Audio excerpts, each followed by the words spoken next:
You are now in the arena. Welcome to Gridiron, presented by Underdog. Whoa, whoa. We were literally talking till the bell because everybody's so excited. We have so much to talk about today, but let me introduce my boys. We've got one of the most prolific figures in the history of sports media and the man who's never lost a debate. Skip Bayless! Yeah. Super Bowl champion, 5-time Pro Bowler, and 2-time All-Pro cornerback, Aqib. Yeah. 4-time Pro Bowler and the man you want having your back at all times, Richie Incognito. Yeah, Richie. Good to be back. Good to be back, I know, we Richie. missed you. Then we got All-Pro, 6-time Pro Bowl. Wait, sorry, they have you in here wrong. Defensive tackle, one of the most disruptive D tackles of his generation, Gerald McCoy. Yeah. He always wanted to play O-line, though. Yeah. I know. Yeah, I come said on over to the dark side, baby. Let's go. I hate y'all. Maybe then you could figure out where your hand placement is. Yeah. Right? I hate y'all. Man. So, Aqib Talib, Superman is coming to a phone booth near you in Denver, Colorado this Saturday. He is. He is coming He on his for way. you. And you know what else? We home underdogs, right? Yeah, we can't home get it underdogs. done. Yep. Bo is trash, right? Yeah, I love it. Yeah. At the table, I love it, man. Sean, this is exactly what Sean Payton wants. Oh. He wouldn't stage it no better. Superman coming to town after last year's thrashing in the playoffs. Yeah. Yes, sir. After last year's thrashing, The perk- home underdog, everybody in the Perfect media. setup. You gonna pick the Bills, you gonna pick the Bills, you gonna pick the Bills, and we know you gonna Yes. pick the Bills. Hey, we wouldn't set the table no better, man. I hear a Leave, little. I'm not picking the Bills. Oh, good. Oh, okay. I'm not There we picking go. the Bills. Home underdogs? I hear a hint of fear in your voice. Hey, can I just for a second? We Interfere, leave, boys. The Broncos, the Bills played. Broncos ain't played yet, but I tell you who did play. Can we just give a hand clap for Kinsey? I was going to say, Niners, baby. I think Kinsey Skip to start off, man. they did it. Kinsey? They Niners did it. did that. Skip got right to the Broncos-Bills Hey. conversation. I was like, are you deflecting? Skip Because been that's waiting. Hey, Skip just been Kinsey waiting for this all year, got though. He's been waiting for this moment right here all year. Yeah, man. Hey, I like it. I like it. Kinsey, enjoy it while it lasts. Oh, I'm really praying that you pick Seattle this weekend because I think it's good luck for us. I'm picking Seattle by 3 touchdowns. Oh, wow. Thank you. Oh, Thank oh, you. oh, I like it. I like Clearly ain't it. watched the first The two same way games. that he picked the Eagles to win the Super Bowl. I love it. But I jinxed them, didn't I? You jinx. That's why I'm like, Thank jinx you. Seattle for Yeah, me, okay. please.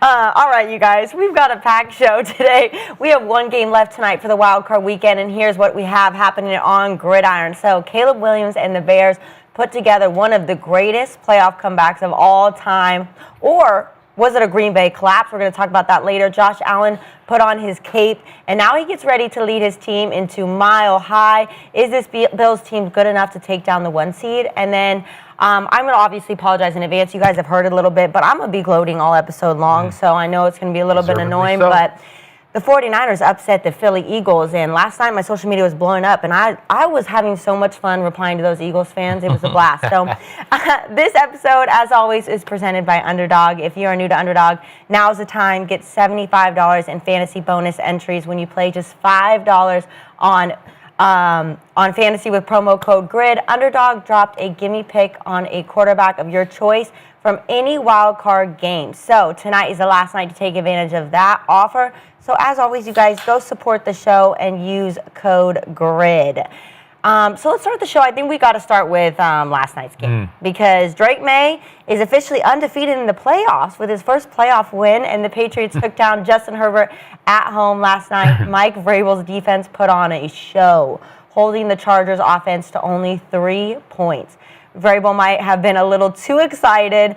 Check out D-tackle Milton Williams and Vrabel because they were wild. He hits him in the face. Oh, Little headbutt. yeah.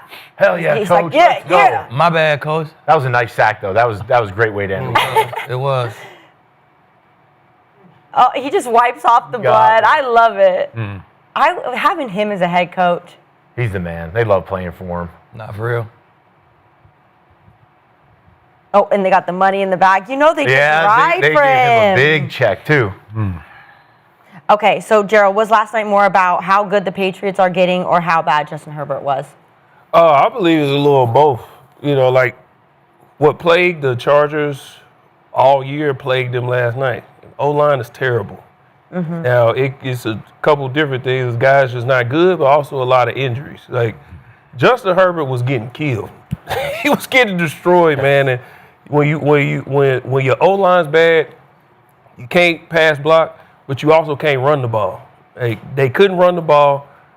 Justin Herbert was the lead rusher. And if you go, that's not a recipe for winning. If you go look at the teams this year where the quarterback was the lead rusher, I think the record was 12-38 across the league when the quarterback's the lead rusher. You just can't win like that. But we can talk about the offense all day because, but the big thing yesterday was the Chargers' defense.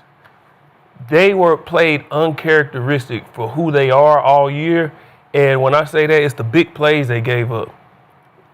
This year they were 11th. They gave up 89 big plays. So when I talk about explosive plays, it's any rush that's 10 or more yards or any pass that's 20 or more yards. Yesterday they gave up 7 of those.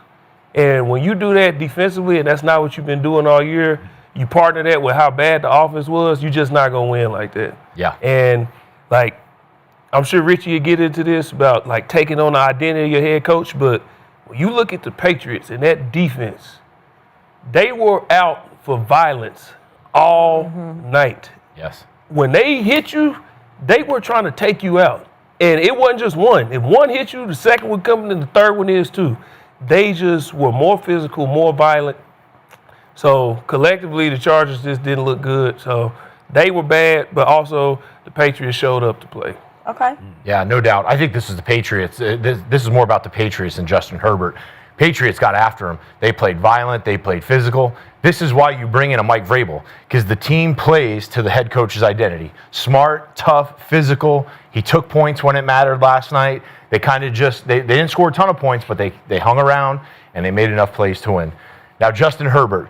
I'm not putting blame on Justin Herbert because Justin Herbert's the one that got him here. Yeah. Justin Herbert's been battered all season long behind that offensive line.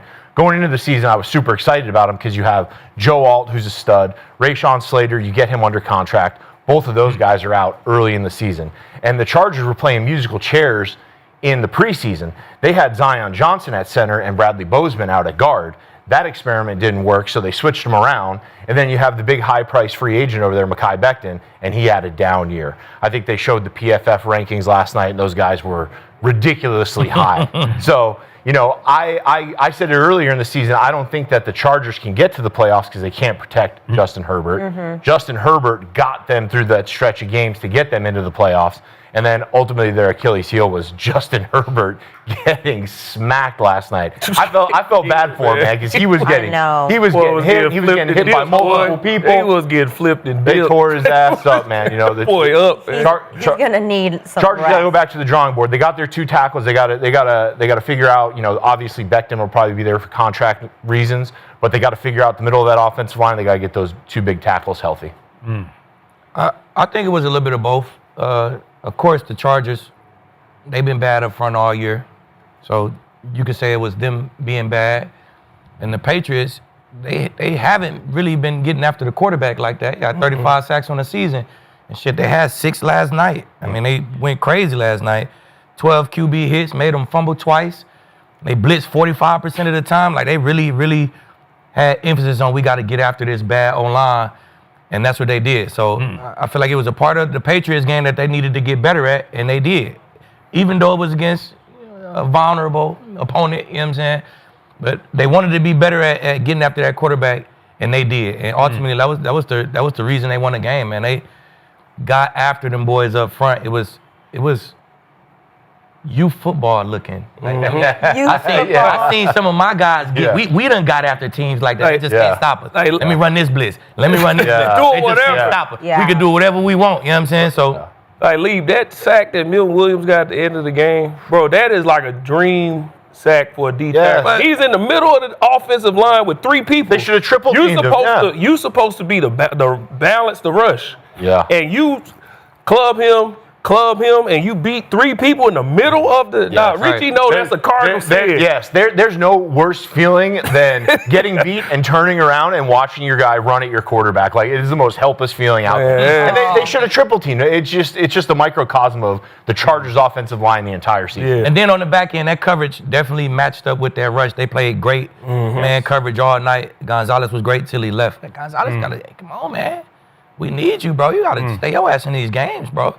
But while he was there, even when he left, they played great coverage on that back end against a good core of receivers. All right, my turn. I know you guys love you some Justin Herbert. I never have. And this is not 2020 hindsight. I said it before he was drafted. And I'm going to go on record. Jim Harbaugh will never win big in LA with Justin Herbert as his quarterback. I hear you about the protection. I know about Rashawn Slater. I know about Joe Alt. And I know he got sacked 54 times, which was second by 1, only to Geno and Cam Ward. I get all that. They didn't have Omarion Hampton last night, and they couldn't run the ball. I got it. But now I've watched 3 full playoff games with Justin Herbert, and he's exactly what I saw or didn't see at Oregon. I see the size, I see the nuclear arm, I got you on that. But I don't see the intangibles for playing the hardest position to play in sports. I don't see the command, I don't see the feel, I don't see the touch. I don't see the ability to make plays that have to be made at key moments in the biggest games. Did he get him? Yeah, he got him there. I got you. But now I watched him at Jacksonville going back to his first playoff game, and they lost the second half 24-3. And it wasn't all his fault. He just doesn't make the play to win the game. Intangibles are lacking. Leadership quality is lacking. And then I watched him, unfortunately, because I picked the Chargers because I love Jim Harbaugh, but I picked him to win at Houston last year, and as you know, he threw 4 picks and lost a fumble, so he had 5 turnovers, and they were just a 32-12 disaster in that game. And then last night was hard to watch because the Milton Williams sack, I mean, he just goes blind. I mean, he just froze and just stood there statuesque and just got rocked, man. And I'm like, man, you're going to get killed, like literally killed out there if you can't at least duck and cover.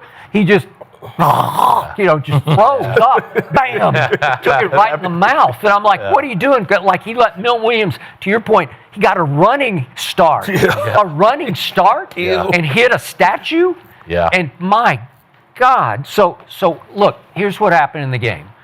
Drake May said after the game, I didn't throw it very well, and he didn't throw it great. He threw it good enough to win 16-3, but they went 0 for 3 in the red zone, so they weren't great on offense, and he did throw a pick, and he did lose a fumble, and the pick was a little bit careless. He tried to lollipop a little check down deep in his own territory. Midway first quarter, it's still 0-0, and Tart gets a paw up on it, and it tips up in the air, and Henley picks it. Okay, so they got first and goal at the 10-yard line. This is where your quarterback has to say, I got this. Because if you seize it by the throat, if you take that home and you go up 7-0, I think you got a shot in that game. But instead, first down, he looks, and then he scrambles. He gets 4. And then they called to play it. He kept it on the option. He gets 3. Then he scrambles again for 1 on 3rd down, and then on 4th down, he throws these misguided missiles where I'm like, where did that come from? And it's just rocketry, man. It's just like to Keenan Allen and missed him by about 3 yards. He threw it so hard that I don't think even Keenan Allen could have caught it if it hit him in the hands. And you get none. You get no points, and it's just a psychological killer for your team. And then the other play, they still had a chance when it was still 3-3, and he got McConkey deep on a ball. I don't know if you remember it, but the corner, Marcus Jones, is running.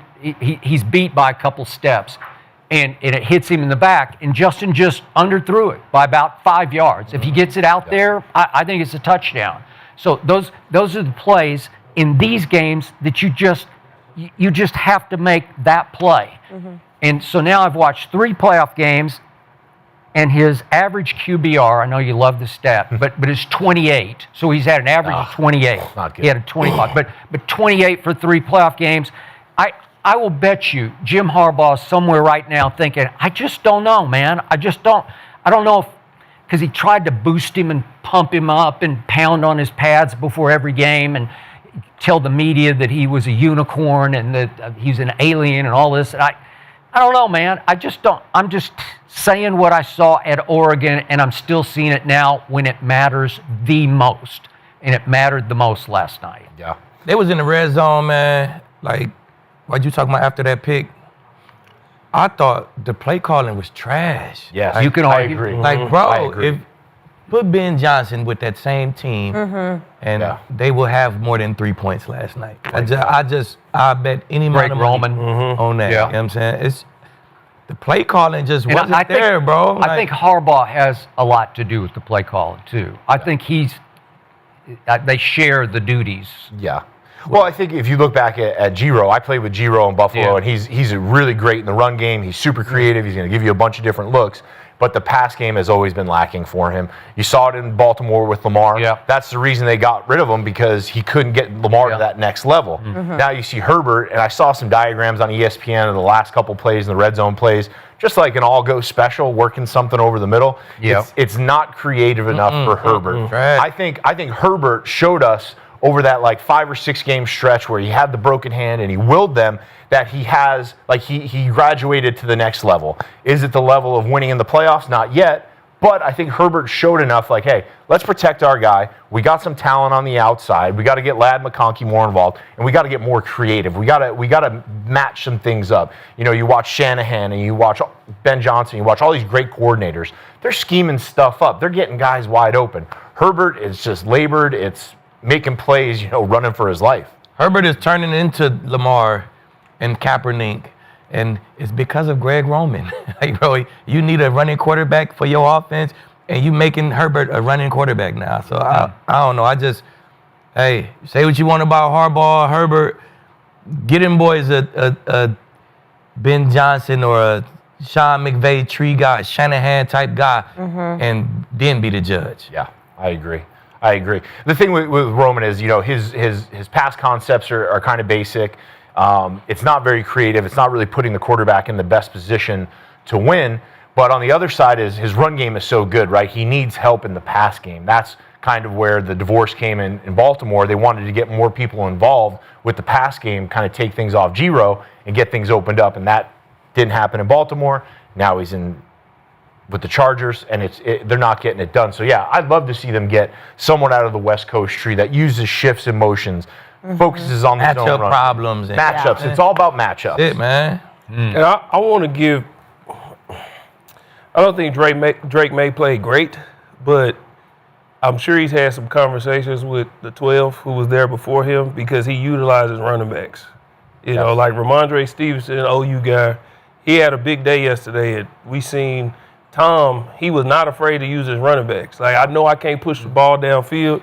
Yes, they had those explosive plays, but that was here and there. But hand the ball off, use my running back out the backfield, and I'm utilizing my weapons. It might not be, it might not be, that's what I'm saying. It might not be push the ball downfield day. Right. It's like when James White, when they came back versus Atlanta, James White had 101 to something receiving yards in the Super Bowl. Yeah. The running back. You know what I'm saying? Like, utilize all of my weapons and whatever's open. Yeah. And that's what he did. He did do yesterday. But, I mean, I wasn't like, Drake May is the, you know. All right. So, Aqib, sum this up.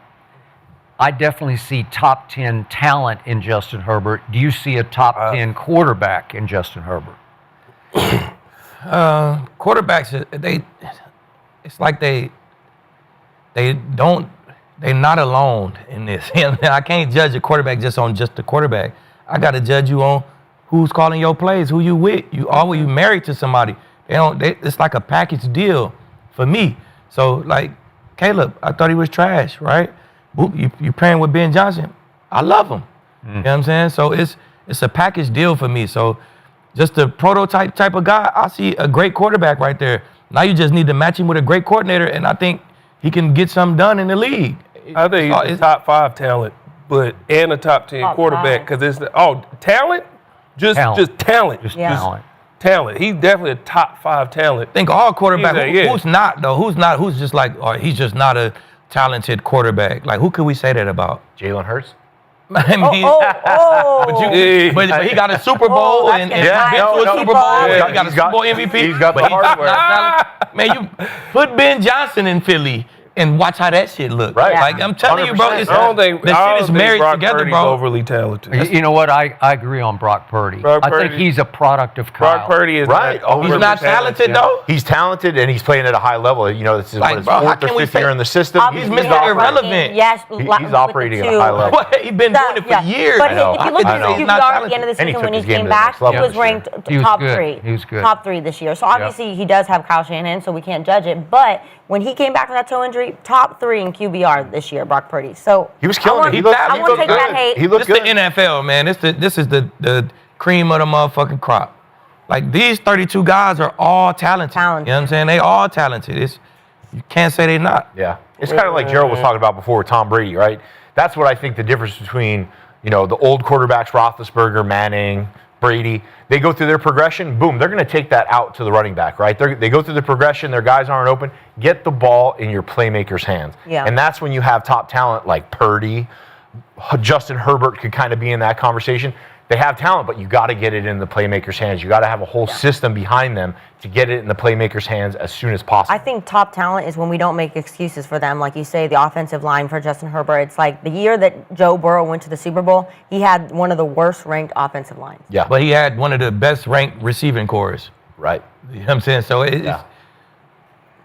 he got a great offensive coordinator too. Even though the line trash, I'm a not good like the offensive biggest coordinator, fan of Zach Taylor. as a an good offensive- offensive coordinator can manipulate it and Zach Taylor play. I don't know. I've never been super Well, we got sold on talent that. That's and we not got a Kyle dynamic. Shanahan. Those are different to me. Talent and dynamic. Like Caleb Williams, he's a dynamic guy. He's a dynamic. Yeah. We'll get into that. We're gonna get into that. Let's talk about Caleb Williams because we had some crazy games this weekend, some crazy fourth quarter games. So one of the most exciting playoff games ever. The Chicago Bears pull off the impossible, coming back from a 21-point deficit. So this game looked all but over, and Chicago rallied to outscore Green Bay 25-6 in the fourth quarter. So this was wild. I think Caleb might have seen the show and taken it personal because I was just showing Skip before the show. He actually posted his highlight reel to a Lil Wayne song. And we know Lil Wayne was talking some trash on the show on Friday. And he tweeted some And he tweeted some crazy things about Caleb's nail polish with some vulgar language. But Aqib, was Saturday more about Caleb Williams winning it, or was it about Green Bay collapsing? it was all about Caleb Williams, man. Okay. He did it again. You see the throws this guy made in the fourth quarter, man, is second to none. And he had another top 10 throw of the year falling away. Rome coming across the field, 4th and 8. Yeah. 4th and 8. Another dime, man. So you look at their fourth quarter possessions. Field goal, touchdown, touchdown, touchdown. Like him and Ben Johnson came to life, man. It's like I said, it's that quarterback position is married to offensive coordinator. They got to be both of them. And Ben Johnson did a great job using motions, getting Zacchaeus on the linebacker. Boom. Using motions to get Loveland. Quay Walker got to guard Loveland. Like he creating mismatches with moving guys real late. You want to play zone, match zone? Well, I'm going to move this guy late. Now you got a linebacker guarding a receiver. Like, that's Ben Johnson in his bag. Caleb Williams dropping dimes all day long, man. So he used his legs. He scrambled out a couple times when he needed to. So Caleb did it again, man. Just it's Ben Johnson created the matchup problems. He dialed it up. Caleb Williams is great at reading it. If it's not there, he the most elusive quarterback in the league. Keep his eyes downfield and make throw. It was one throw. He rolled to the right, stopped right at the out of bounds mark and fired something to Loveland. It was inches away from being oh my God, another one, 20 yards on the rope. So man, them two guys together are fucking dangerous. I'm telling you, they dangerous. So I think it was all about Caleb Williams, man. He did it again, and he putting the league on notice right now. Yeah, I think Caleb Williams, man, that was a resilient win because it did not look good for the first 3 quarters. They looked like they couldn't move the ball, they couldn't score, they couldn't do anything, they couldn't stop the Packers. And then that 4th quarter comes around and things shifted. And that's when they took over. I mean, a lot of blame got to go on the Packers. They had Josh Jacobs, I think he had 6 carries for 7 yards in the second half. We have an 18-point lead. You know, there was opportunities for there to kind of salt that game away, turn around and hand it off. But hey, you got to give credit to the Bears. They got the stops, they got the ball back to Caleb, and he made it happen. That one throw on 4th and 8 where he kind of just goes crazy. He went full Wolverine, just chucked that in there to Roma Dunze and got them going, man. That's that juice, that's that momentum we talk about. I'm really impressed with him. I'm really impressed with Caleb Williams. Watching him coming out of USC kind of felt like, you know, his escapability in the pocket. Can he do it at the next level? Because at SC, you saw him. He'd roll out, he'd get over to the sideline and make some great plays. This year, he proved to me he has the speed and the athleticism to run away from NFL defenders. And the way he's playing, man, they're playing really well, and they're just getting started. Yeah. They're just getting started with Ben Johnson and Caleb. Give them another year. I know they're still in it, but give them another year to get some more talent in there. This team's going to be good for a while. Yeah, Caleb was the reason. But in order for Caleb to get it done, Green Bay had to give him a chance. And what Green Bay did that second half, you want to give credit to the defense, but that offense, man, they started off 3 touchdowns. The start of the downfall was at the end of the half when they missed their field goal. Yes. And then they went 4 straight punts, touchdown, missed field goal, game. That was Green Bay. And they tried everything in their power to give Chicago that game. LeFluer trying to be cute with the screen with the O-lineman. He running. He fumbled that. That should have been a turnover. Yep. Josh Jacobs fumbled on the kickoff. That should have been a turnover. Yes. My man jumping in the end zone. He fumbled. That should have been another turnover. They just kept trying to give him chances. But just because a team is giving you chances, you have to capitalize on it. Got to. And that's where Caleb Williams came in, man. That dude believes if the ball's in my hand, we got a shot. And I've been seeing this from the time he was back at OU. When he was at OU and we played OU Texas, it was 28-7. He came in the first play of the second quarter. True freshman. First play of the second quarter. First time he touched the ball. 65 yards to the Ridiculous. crib. And It's off we ridiculous. went. We came back and won. We seen it. He was OU versus Kansas. It was a 4th and 1. Had to have it. Our running back got stuffed. Caleb went and grabbed the ball out of his hand and went and got the first down. He just got wind in his blood. Caleb is a killer, and what we've been seeing, like Aqib said, put him with the right coach, and he's showing why he was the first pick. Because they seen, listen, we coached this guy up. That's what he can do. He's the best escape artist in the league. He said it himself, I can make every throw. Like, there's not a throw I can't make. That 4th and 8, first off, he got to escape. He has to get away from the rusher. He's falling backwards, and he has enough touch and ability to contort his body and put it right on the money. That's a big time like play. 3 people can make that throw. 3, maybe 4 people can make that throw. So yeah, like you said, we got to put some blame on Green Bay. But Caleb, man, he just he believes if the ball's in my hand, we got a shot. I have been in awe of Caleb Williams since that moment he stepped onto that Cotton Bowl field. And I'm an OU fan. You played there and starred there. And what he did against Texas that day in his first snaps as a college football player, it was just extraordinary. You just don't see it. And that's when I knew this is special. This is rare talent. What he did against Kansas was rare. And then, unfortunately, stinking Lincoln, under the cover of darkness, took Caleb to USC. But that's a whole nother story. I give you all that, and I want to echo what you said about 4th and 8. I don't think any human on this planet could have made that throw. He's like, huh? I say it's a couple who could have made it. I don't know. You think Bo Nix could have made it? Bo for sure. I tell you what, Bo for He's sure never made gonna it. 15 in doubt Kansas Bo. City for sure making that Hey. throw. I mean, that was impressive, dude. That was Bo for sure unbelievable. gonna make That it. kid up in Buffalo can make it too.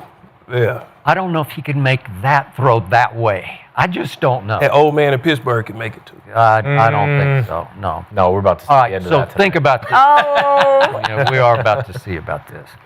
All right, think about what happened. So I give you the punts to start the third quarter into the fourth quarter. I give you that. But I look at what Jordan Love did in this game. He threw for 323, 4 touchdowns, and no picks. Had a QBR of 80. It's pretty great. And on third and fourth down, they went 9 of 18. Green Bay did. 3 of 3 on fourth down. It's hard to beat. They had 0 turnovers against a turnover crazy defense that just takes it away. They had 0 at Chicago in a playoff game, and the Bears and Caleb turned it over twice. So they won the turnover battle 0-2, okay? So all that added up to you lost. Why did you lose? You know how I feel. I hate kicking. I hate kickers. I hate what happens because this kicker that you know all too well kicked the Green Bay Packers, pardon my language, right in the balls. That's what he did. He kicked them right in the balls. And it's Brandon McManus, who once upon a time for your Denver Broncos, and you loved him up, you said. That's my guy, man. Okay, he's your guy.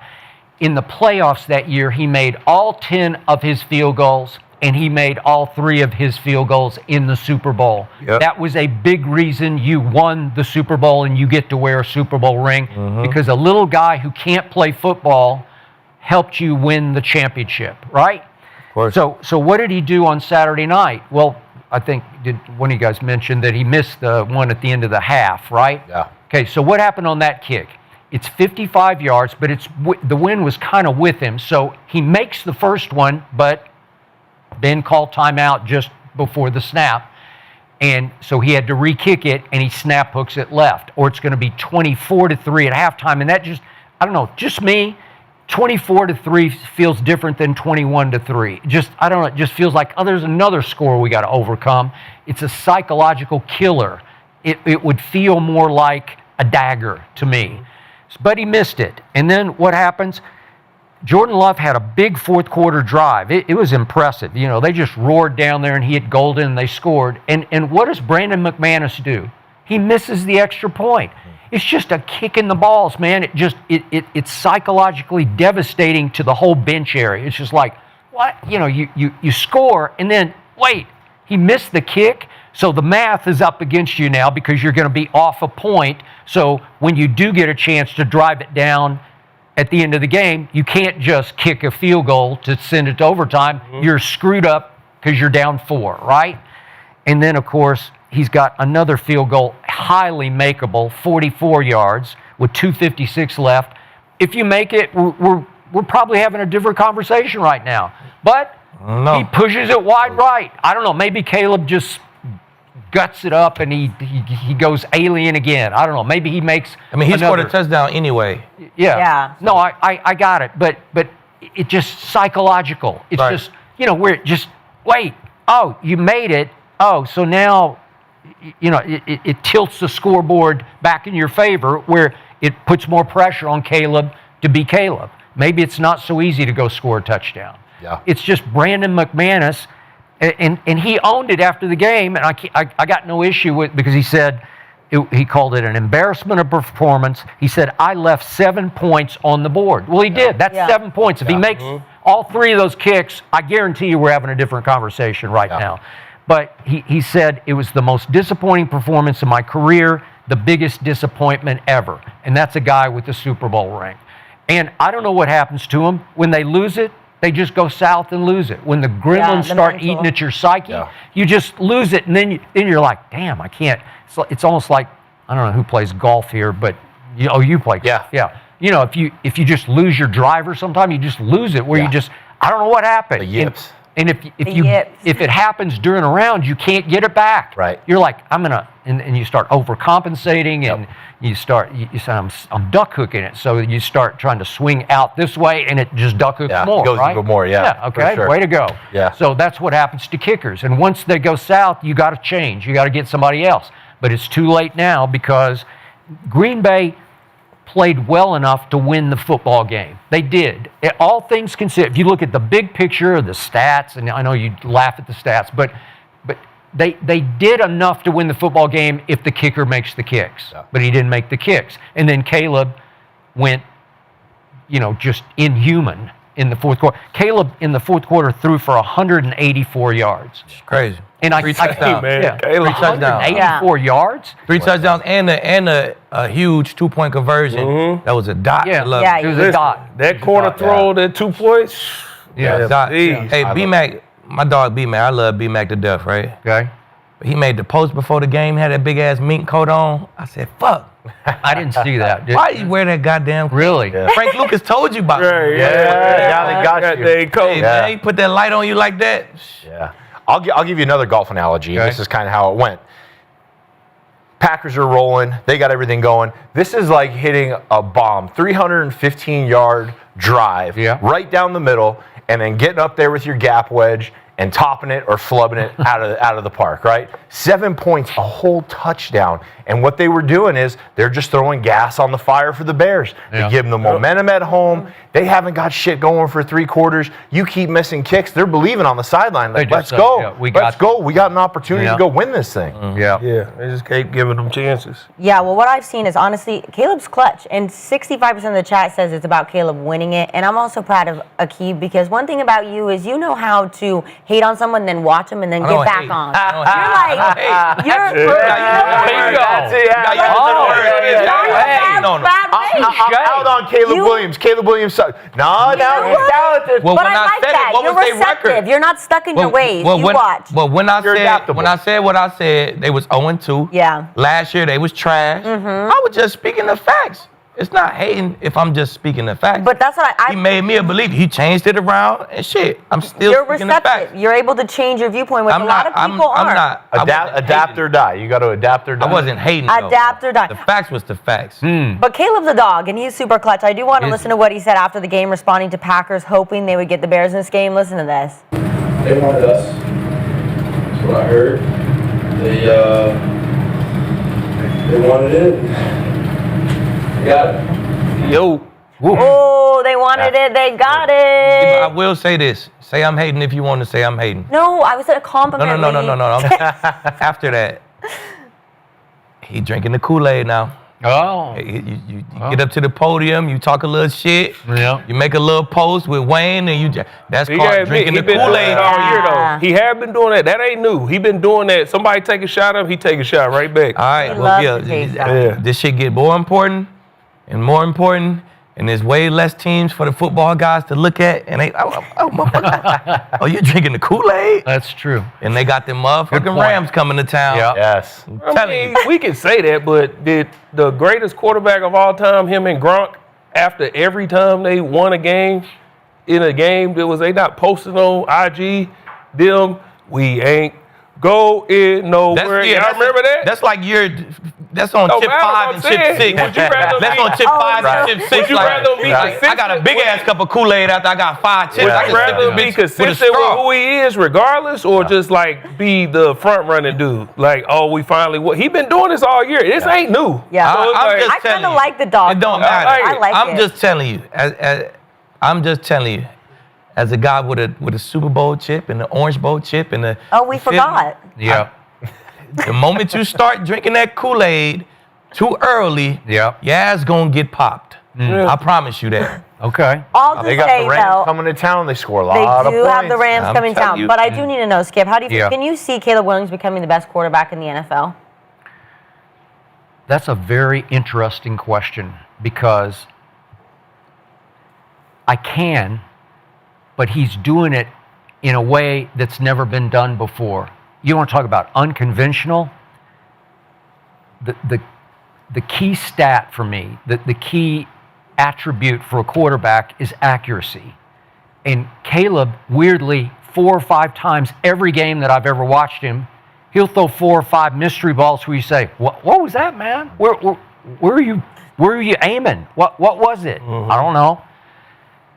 I'm just gonna drive this point home. This year, regular season, Caleb Williams was dead last in the NFL at 58% completion percentage. 58%. It sucks. It's busty. And a year ago, and I know you were seeing it early this year, but a year ago, his rookie year under Eberfraud as the head coach and no Ben Johnson, he looked busty a lot because he got sacked 68 times and he'd run around, and then either take a sack or throw it to the wrong team. And he cut his sacks from 68 to 24. That was beautiful. That's about Ben Johnson. But even Saturday night, he was 24 of 48. That's 50%. That'll lose you a lot of games. Except, no, he's Caleb Williams. So he's canceling the misfires with throws that we all agree not a lot of humans can make. Right. Mm-hmm. So he cancels. He misfires, and then it's 4th and 8, and he does that. Mm-hmm. You say, "What? Wait a second. Oh, they're back in business." So he doesn't get flustered. He doesn't get frustrated. He doesn't ever get down on himself that I can ever see. He gets mad on the sideline, but he doesn't get down, and he doesn't unravel psychologically. That's my problem with Justin Herbert. I just think when it starts going south, he just unravels. And a lot of quarterbacks do, but this one does not. So the point is, in the fourth quarter, he was 10 of 21. That's not great percentage, except it went for 184 yards in the fourth quarter.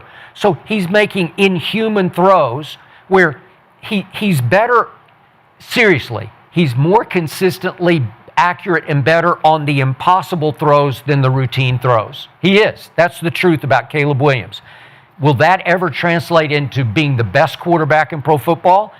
Unconventionally, I think it could, because the ability, the escapability, the athletic ability, the will, the intangibles, they're off the charts. They're supreme in every category, but the consistency that a Brady would have or a Peyton Manning would have is not with this kid. That's not what I've seen so far. Maybe they can, to your point, as he matures, that they'll clean it up more and more and he'll start 65%, 68%. I don't know, but I haven't seen it so far, and I didn't see it in college either.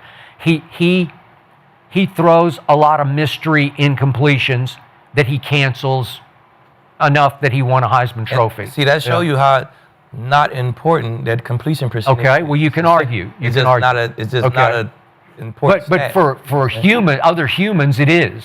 I just don't think so. I don't judge quarterbacks off their completion percentage or QBRs. I just don't. So, but I do think Caleb could be one of the best or the best quarterback in the league, because you said he got arm talent. He can make any throw. Any throw.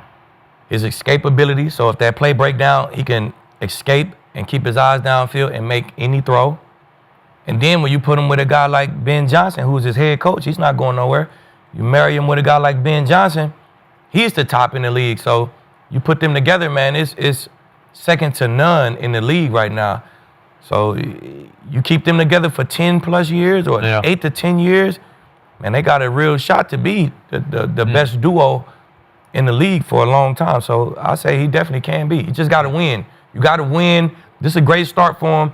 You got to win bigger and bigger and bigger games as you go. Yeah. And not sip the Kool-Aid. Don't sip that Kool-Aid, Caleb. Don't sip the Kool-Aid. Just from an Stay OG. humble. Advice from an OG, man. Don't sip that fucking Kool-Aid, man. I'm telling you. I think, it comes down to consistency. There's a lot of Bears games I watched this year where it's just kind of all over the place, and then fourth quarter, boom, they lock in, making these great throws. Completion percentage is a really big stat for a quarterback. I think it is. So how is a 50% completion percentage the number 2 seed and going to the divisional round? How, if it's no doubt. But I think if you push him up to the 60, 65%, 70%, now you're talking about him in the best category, him being more consistent, them not having to come back and win it in the fourth quarter in these miraculous wins. But he's got tremendous arm talent, his escapability, he is an athlete, he's a competitor, he's resilient, all the intangibles are there. We just need a little bit more consistency. Yeah. First things first, Caleb Williams is already the best quarterback ever in the Chicago Bears uniform. Yeah. He's he is the best Chicago Bears quarterback ever. He's got the rookie passing record. He's got the most touchdowns over the first 2 years. He's got more comebacks in this year. He's got more comebacks in this year than any quarterback ever. He's got the playoff passing record. He's got all of these. He's got the single season passing record. He's by far the most talented quarterback wait a to second. walk So he's that better door. than But who's his competition? Who won the Exactly. I got it. Sid Luckman. That's I know, that's what I was gonna say. Sid So Luckman. you said Chip, so he ain't better than Jim McMahon. He's McMahon way got a better. chip? Way Jim better. Yeah, Yes. yeah, Jim McMahon, yes. Hey, you got winning chip before you say you. But he also has 85 Bears defense. This a whole nother caliber of football now. Like Jim McMahon probably threw Is the he ball better than 100 Jim times McMahon or the not? whole season. Do you think he's better than Jim McMahon? You can't compare his stats. That's his not what stats I because asked. it's a- I asked you, do you Jim think he's better McMahon than Jim- receivers was in 3-point stands. So we can't compare the numbers to the numbers, Why are you answering the question? but we can compare the Super Bowls. Why are you not answering the question? Do you Not- think he's better than Jim McMahon? Jim McMahon got a chip. Yep. I think that's the deciding Do factor you if think you want to he's say better than Jim McMahon? Not yet. Once he get a chip, Yeah, once then, you want- then he'll be and better once than Caleb Jim. Caleb Couple Williams deep is better was- than Jim McMahon. And who else is there after He's Jim better than McMahon? Jay Sid- Cutler. Sid He's Luckman, better than Jay Cutler. Jay Cutler's got Trubisky. He's 24,000 better than, passing He can be yards, better than all of them. 154 Don't say yard you can't touchdown. say you the best in all time history. I'm the best Bears quarterback ever. He is. And I don't got You know, the chip he yet. is. Yeah, you know what makes you, Well, that's you know what coming makes you from- the best? Winning. Wins. That's And it. he's the best Bears quarterback ever, and he has the ability to be the best quarterback in the league. He has to understand that dynamic is a luxury; it's not a necessity. He's so dependent on his dynamic playmaking ability that he's not. Oh, it's like he's not okay with. He has to be okay with being consistent, but be okay with normal. All the best, the greatest of all, they're okay with normal. Tom Brady, he was okay with normal. Peyton Manning, he was okay with normal and simple. Drew Brees about to go in the hall. He was okay with simple. Kurt Warner I worked with, he was okay with simple. If Caleb can get more comfortable and be okay with simple, he can be the best in the league because if he can be consistent with the simple stuff, his highs are up here, but his lows are like, my goodness. Yeah. He can hit that throw on 4th and 8, but a 5-yard route, he missing by 5 yards. It's like, Caleb, what the heck is going on? Yeah. If he can do that with everything else he has, he can for sure, like Aqib been saying, he's partnered with Ben Johnson. You took Andy Reid. Andy Reid's never had a bad quarterback because he's Andy Reid. But then you put Patrick Mahomes with him. See what we got? That's the Ben Johnson and the Caleb Williams combo. So if he get more consistent being simple, God don't that's give the you league. everything though, man. No. He ain't give Tom Brady the escapability like that. He ain't give that to Peyton. You know what I'm saying? He don't give you everything. He gave Caleb Williams all this other stuff, and he's just a little inconsistent on with his completion. That's what I'm saying. So if That's he not, can get it's been like consistent that. with that It's going been like up, that forever, right? At but OU, he was it can like be that? consistent with that At going SC, up. was it like that? Well, that's just who he is. You know what I'm saying? That's how he played football. That's not going to His change. style. You can win like that. You know what I'm saying? So But we talking about being the best quarterback. If he Wait. can be you just okay said with he was doing the best that, quarterback in Bears history. So he is. All right, it's not well, close. Well, if he could be the best quarterback in Bears history like that, then he could. In Bears history, they never even had a 4,000-yard passer. Yeah. Like, what are we talking about? Okay, We're talking about the best in the league. Let me answer your You question. say these quarterbacks in the league? Okay, so I worked in Chicago and I covered the Bears and I was at all those games in 1985. So I know the 85 Bears inside and out. I don't know Sid Luckman. He's even before my time. Yeah. But I'm sure he was really good He has in 4 an era. championships. Yeah, I know. They were really good. They just Got 4 dominated. chips? And I think they were like That was precursor Okay. before. I Super think there were Bowl, like 4 4 teams in championships. the league at that point. So it was That's before your time. Still Skip. right. Yeah. even before I'm my just saying. That's Bill Russell. All right. Them hoes count. But here's the Them point. hoes. Them hoes count. Caleb Williams is in another stratosphere from Jim McMahon, just in every way, shape, and What, form. who's not? Oh, Okay, that's like- I got it, but the 85 Bears defense terrorized people. It was the most devastating defense I have ever witnessed because they ran that Bear defense with Buddy Ryan, and nobody could figure it out. Maybe it was just the scheme that did it, but listen, there are about 7 Hall of Famers on that defense, and you know a bunch of them, and they won it almost all with their defense. So if you put Caleb with that bunch, it'd be lights out. But they didn't need Caleb Williams. They just needed a game manager, and that's what Jim McMahon was. But he And- does have a ring, and he did make the plays that had to get made. But Exactly. Yeah. If we put a highlight tape on, I bet you he got a pretty nice offensive highlight tape. The Super Bowl, the year he won the Super Bowl. 100%. Well, a crazy turnaround here because if we looked at last year, what we were all talking about Caleb Williams, crazy turnaround. So congrats to him. But I want to get into a little drama, okay? Because we know the Bears-Packers rivalry is intense. But it seems like there's a little rivalry between the coaches as well. Check out this little handshake after the game. Yeah, a little sly handshake. Yeah. Hey, And he's Yeah, like, all right. there's zero. I didn't see eye contact at all. Hey, good to see you. He said, I hate you.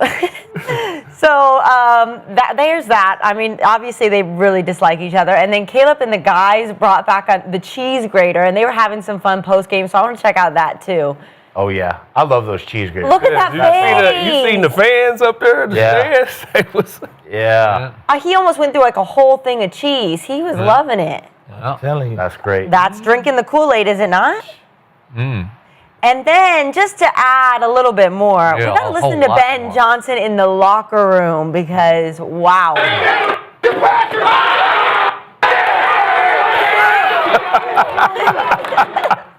Yeah. it's the thing, man. Oh, Nah, F real. the Packers. So, Richie, do you like Ben Johnson yelling F the Packers, or will that come back to haunt him? I love that. I love Ben Johnson yelling F the Packers. You know what I mean? Because when it's a division game, you guys know division games, we hate each other. Division Exactly. Games. You see each other twice a year. You guys are all caught up. They're talking in the media. Who's going to win the division? Who's going to do this? Right? You're always kind of mentioned with each other. So those division games matter most. And when you eliminate a division rival from the playoffs, man, talk your shit, man. Fuck everybody. Right. F those guys. And then it's you the leader of the team, right? Like Caleb can't come in the media and say, man, fuck the Packers. Like the guys can't say it. I'm saying the shit that all the guys, how all of us feel. That's why I got so turned up in there. Because everybody in the locker room want to say it. Y'all can't say it, so I'm going to say it for us. And it's a rivalry game. You just sent them boys home, man. I love it, man. I love it. You said he could say that after the game about them just because, like you said, it's a rivalry, division, and it's clear as day that they hate each other. You know what I'm saying? They talk a little shit to each other in the media. You won the game. There's no extra little sauce on it, man. So I love it. Yeah, it's the oldest rivalry in football. And then you seen LeFluer, his hands, all he did is reciprocate LeFleur's handshake the 2 games before. He did the same handshake when they beat them. But they are letting everybody know what this rivalry means. We seen Micah, he said the same thing about Chicago. When they were getting ready to play him, he said, I just don't like him. He just got here. Yeah. You know, he never even played him yet. But they're clearly making it clear, we don't rock with them. Like Ben Johnson, he's in the media, even the passing record, having a 4,000-yard passer. He was like, I guess it's a thing. And the media's telling him, hey, that's a big deal around here. You know, like he's learning about the rivalry. And then his personal rivalry with LeFluer, I love it. I love it. Like, man, sure, we don't rock with, they don't rock with us. Yeah. It makes it fun. I like the rivalry. If you look at Pittsburgh and Baltimore, when you come into either one of those teams, you just know that week versus that team, this is what it is. So, yeah, I like it.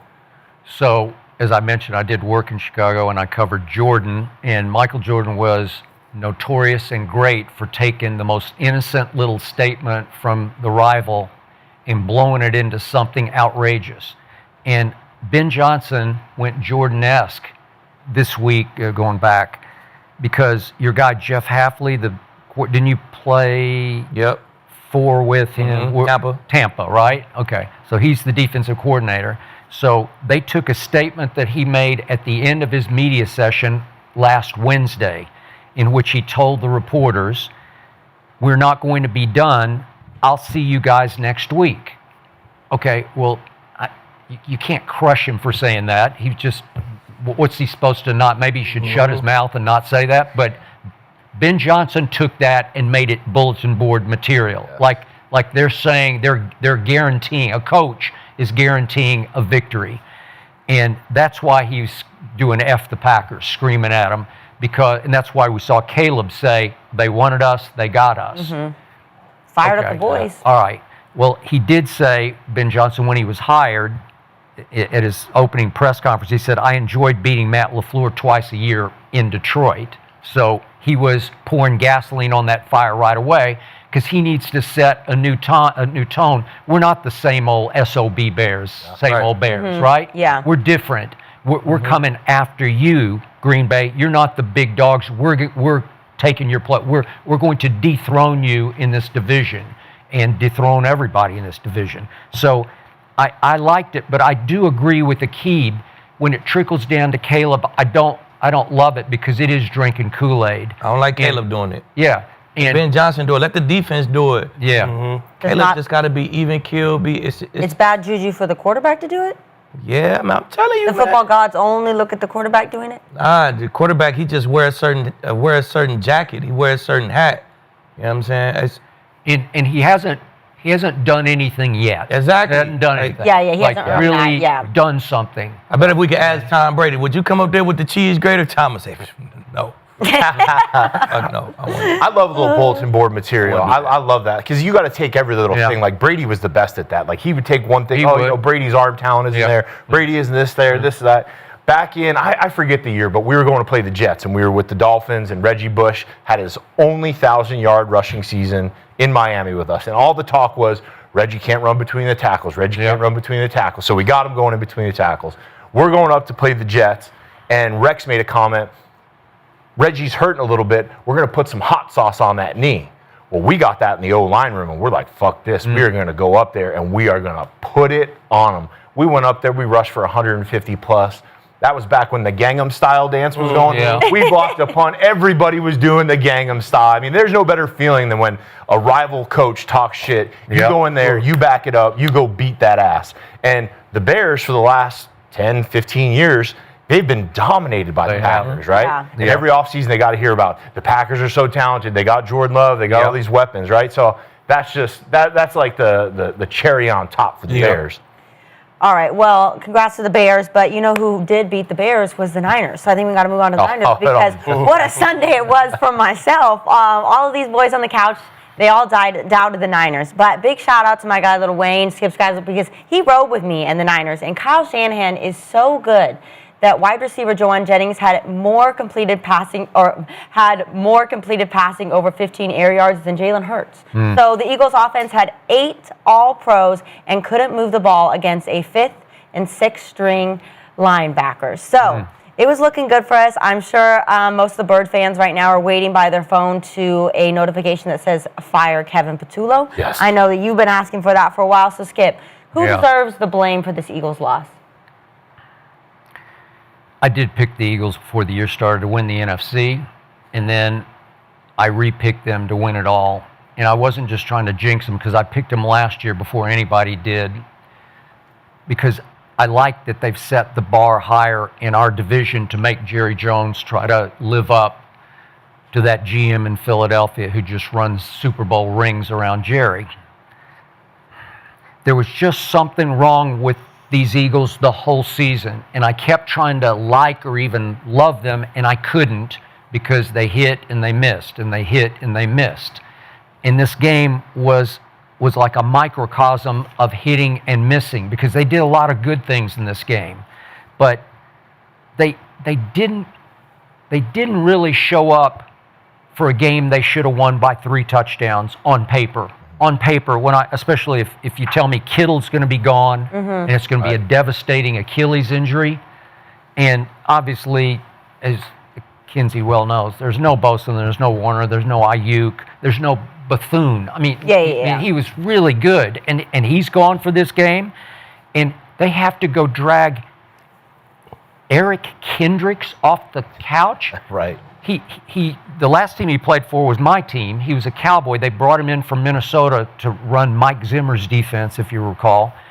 And he wasn't very good because he was washed up. Now he's 33, and they literally had to go pull him off the couch to bring him into San Francisco. And he was running the defense. And he was running the defense, and he had 10 tackles yesterday and broke up the pass that ended the game. Eric Kendricks did that. Well, Kyle had his team way readier to play from jump than Sirianni did. And right away, it's just astounded me that DeMarcus Robinson, who caught 22 balls for this team, comes out of nowhere on the opening drive and catches 2 big ones on Quinion Mitchell, who's, to me, I know Pat Surtain's really good, but he's right up in there as one of the top corners, top 3 corner. And DeMarcus Robinson smokes him twice on the opening drive, second one for a touchdown. I'm like, what? DeMarcus Robinson did that? So Jalen answers with a long drive and a touchdown, and here we go again with another kicker. Jake Elliott misses the extra point. It's a kick in the balls, man. It's just like, you did that, and now you're down 7-6. It doesn't feel right. It feels like, oh, here we go again. And yet, Jalen played well enough to win the game. They dropped 4 balls on third down. On third down, they dropped 4 balls. They rushed for 140 yards. So, to your point about your defense, it played really well. But Philly did something that they don't do. Saquon got untracked. He got unleashed. That they ran for 140, which should be good enough to win that football game. They dominated the clock, 36 minutes to 24. That should be good enough to win that football game against a decimated visiting opponent. But it wasn't. It just wasn't. And yet, look, the AJ thing, we're going to get to AJ in a second. AJ versus Jalen, trust me, they've had big off-the-field issues, and you think they've made up, and they're okay, and then they're not, and then it's a struggle. It's a struggle like Jalen feels pressure to throw it to AJ, and then he throws it to AJ, and he threw him the 2 balls in the second quarter against the wind. And I thought AJ should have caught one of them because he's 3-time Pro Bowl receiver, and he's just that good. You got to go get one of those. I know the wind is playing havoc with it, but you got to go get one of them. And he didn't. Then he got in it with Sirianni on the sideline, and it's just troubled. It never felt right to me. And then he drops the big third down pass, but Jalen sucked it up and said, no, I got this. And he goes back to Dallas Goedert on 4th and 5, and that was a big clutch throw that saved the game for a moment. And they get down to 3rd and 11 at the 21, and he throws it to his big play receiver, the guy who doesn't fail him, Devontae. And Devontae, I know it's against the wind and the ball's floating, but he gets both hands. I'm sorry. It hit both hands. You have to catch it. And if you catch it, it's 1st and goal at the 5-yard line. Help me out. With 40 seconds left, or can you cash that? I think you can cash that. And we're having a whole different conversation. But he dropped it. And then I thought Jalen forced the next throw to Dallas Goedert because that's his security blanket. That's the only one he really trusts. I didn't like the play call. Yeah, well, it was just triple I like the play call. I didn't like who he threw it to. He just threw it to the wrong guy. And they're like 3 defenders everywhere. Yeah. And Eric Kendricks just drops back and gets his hand on the ball. Okay, so did Sirianni have the team ready? No. Were they just spoiling to get beaten by a team? Like, I loved what McCaffrey said at the end of the game. He said, our team fights. That's what your team does. It just fights. They're united. Because the culture is a fighting culture. The Eagles fight internally. That's what they do. They fight each other. So, in the end, it just felt not meant to be, and congratulations to your fighters because they sucked it up and gussed it up and pulled it off. The greatest game in the world. And I'm putting the blame on AJ. Okay? You are the number 1 receiver. Okay, I'm glad to hear you say that. You got opportunities to make game-changing plays, and you're not making them. To play downfield, that could potentially lead to a score. Absolutely. You're not making it. The 3rd down, you drop that. That's a big play right there. And I think that drop is why he threw it to Goddard in triple coverage because he's just not trusting your ass right now. He's not trusting his number 1 guy who outside with one-on-one coverage. He went the other way. I ain't talking about that. I'm talking about the Goddard play. Yeah. They in red 4 or red 2. Either one, the corner is by himself on AJ. Yep. You could throw that back shoulder, or I could find a way to. AJ is one-on-one out there with Lenore. He was. You throw it inside against 3 guys, that's because he's not trusting you because you ain't making no plays all day. Fact. So I'm putting it all on AJ, man. And then the sideline thing, that's just bad morale. That's you lowering the morale because the head coach running down. He the fucking head coach. Wow. If he's telling you hurry up and get off the field, hurry up and get off the field, bro. Like, that don't make you. You think he's saying something to you about your drop because you in your feelings. Yeah. Like, bro. I think he did think he was getting on him. He thought he was getting on him about his drop, so that's why he wanted to buck up and say something back. But, bro, Agreed. It's just not a time for that, bro. His whole demeanor at the whole game was lackadaisical and walking around, and it wasn't no urgency, in my opinion. And if your best number 1 guy come out and play like that in a big game like this, it's gonna be tough to win. So I'm giving it to AJ, and also the fucking secondary. I didn't expect they played pretty good all year, at least later half of the season. I didn't expect them to give up big play after big play. Cooper DeJean gave up a big play in the slot. for He did. 35, 40 yards. He did. You said Quinyon Mitchell touchdown and the big play on him to start the game. Like, too many big plays. I by thought that secondary. Blankenship got burned a Reverse couple pass. times. And Blankenship got burned. I thought they pass. played good up front. They stopped the run. They got pressure on them. Although, quick point before you guys go. I like Jalix Hunt, and I love Jalen Phillips that they picked up from the Dolphins. And I kept looking for him yesterday. Do you realize they both played high snaps on defense? They registered no stats. They did nothing. They got one hit on Brock Purdy, which was a sack, and it was kind of a coverage sack where he took off running. Yeah. That was it. So But, I mean, they stopped the run, and I feel like They did stop the run. they got to him enough. They made him pressured him. move. They got him off the They spot. got him Yeah. off. They They got him turnovers. off the spot. You know what I'm saying? They got pressure on him where he tried to force throws. Quinyon Mitchell got 2 picks off them getting to him fast. They did. So I feel like, man, up front they played solid. Yeah. The secondary, Quinyon Mitchell ended up with 2 picks, but them big plays, man, that should lose you games. It will. Yeah. I think, I'm going to blame this on Jalen Hurts, and not only this game, I'm going to blame it on him all season. Because we started off the season and we were talking about Kevin Patullo. Obviously, he's a step down from Shane Steichen, Kellen Moore, right? So you have Patullo come in, and everybody's asking in the early part of the year, like, what's going on with the play calling? What's happening? And then you take a step back, and I talked to some sources that are really close to the program, and they're saying, listen, Jalen isn't playing well in this offense. He's holding the ball too long. Zone coverage confuses him, right? So that's where I think this festered with A.J. Brown. He couldn't get him the ball. He's back there, standing back there for 4 seconds. The coverage is fooling him, right? So you have this festering with A.J. all year long. You have, is it Patullo? Is it Jalen Hurts? I can literally sit back at the end of the year and I can say, yeah, it's a lot on Patullo, but Jalen did not raise his level of game. They had no identity on offense. Their offense goes through Saquon Barkley. That's how they went up through a Super Bowl run, right? Saquon running the ball, going over 100 yards a game, Jalen making enough plays. The same thing about Saquon then. This Well, offense didn't work well for Saquon. Well, the offensive line was a mess up front. The offensive line had some injuries. They couldn't open up holes. And Lane Johnson was gone again yesterday. Lane Johnson's gone again Also, yesterday, but he still had over 4 seconds. Run game is how you draw it up, too. Run game's how you draw it up, right? That comes back to play calling, right? But then if you take away the run game, it's got to be on your franchise Super Bowl winning quarterback, and I don't think Jalen Hurts raised his level of play this year. Now you have AJ who's frustrated. I'm sure Devontae's frustrated, but he's never going to say anything about it, right? But Jalen had all day to throw. They kept him pretty clean. They got 140 yards on the ground. Yeah. They turned the ball over twice, or they got San Francisco to turn the ball over you had twice. every opportunity. And they got 3 points off of it, right? The defense is handing you the ball. The defense is playing well. Yeah. And then you just can't do shit on offense. I think that Jalen really kind of held them back, and you see him.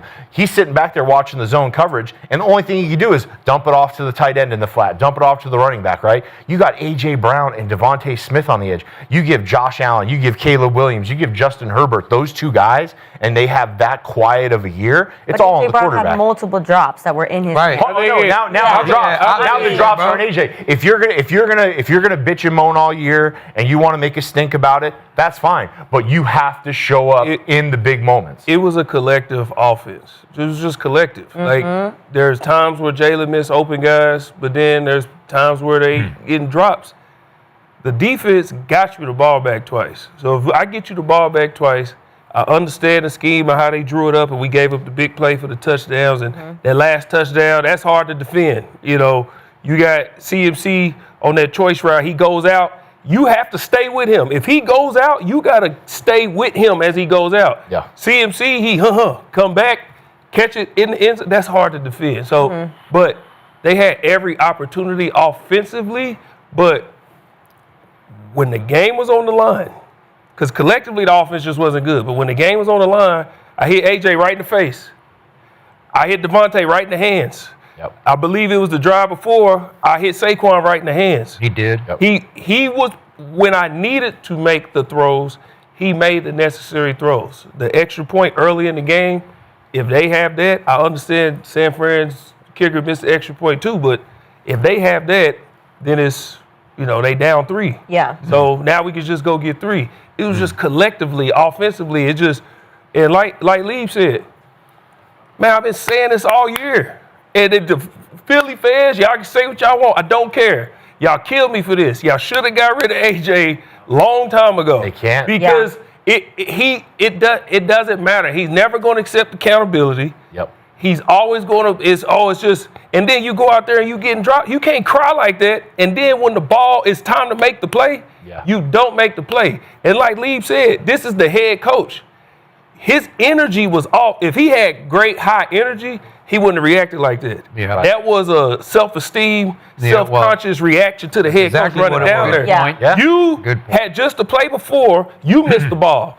And then their very next, you go out, first off, when he got up, okay, he was a little banged up, he went off, they got a flag. He comes back on the field.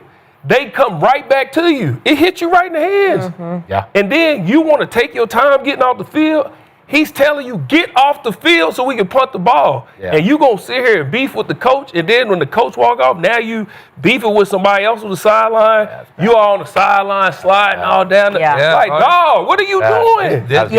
What are you doing? That's bringing us down. Like, what are you doing? Here's what's coming in Philadelphia. Patullo's gone, right? And they have to mend the fence with A.J. Brown because I was just looking at his contract. He has a $25 million cap hit roughly, right? If they trade him, his cap goes to $48 million. So they're going to have a $48 million hole in their roster. They need to get AJ, I think this is where Sirianni's good. Put your arm around him. You got to get him back for one more year. You got to get the quarterback going. You got to bring it. He went from Shane Steichen to Kellen Moore to Kevin Patullo. You got to get a bright offensive mind around him. Get AJ. Hey, AJ, look, we're changing things up. We're going to get it going. Because you got to run it back with AJ because they can't get rid of him. It's cap hell to get rid of him. I know. I do want to dive into your team built up like that. You could afford cap hell. They already. That's what I'm saying, bro. You can get. You got enough. That's a big number. You got enough on your team, though. If you get a Todd Monken that could come in here, he could develop something. I would go get Josh McCown. He was under O'Connell. I'll tell you, get a guy like that.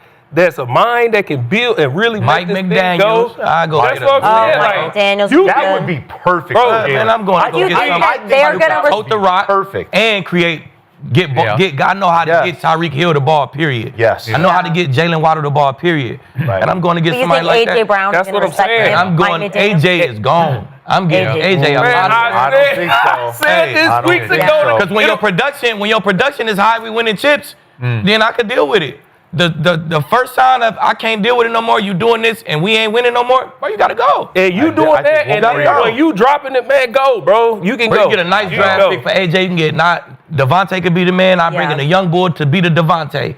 Right, easy work. Skip, if you By the way, Eagles, would you part allow ways? me to speak for Cody Kessler, who's not here today. From show one, first of the year, Kevin Patullo, no good. No. Yes, So I was in the same boat. Yeah. We were talking about, but they toted the rock yesterday. Yeah, they did. They did. They had drops and keep. I mean, but so that we wasn't had a good call to hit strict Devontae in his string hand. linebackers. It That wasn't wasn't hard a to good call throw the rock. hit Devontae in his But hand. no, I think, or maybe to throw the fade to AJ one-on-one. But if you look back at the talking whole about? season, the offense evaporated for halves. They would come out and ball out in the first half and then nothing. Or they would just have a whole game and then get it going at the end. Okay, but quick point about Jalen Hurts. His two greatest games of his career were Super Bowl games where he outplayed Patrick Mahomes in both Super Bowls, was the MVP of the second one in which they were up on Kansas City 40-6 with 4 minutes to go in the game.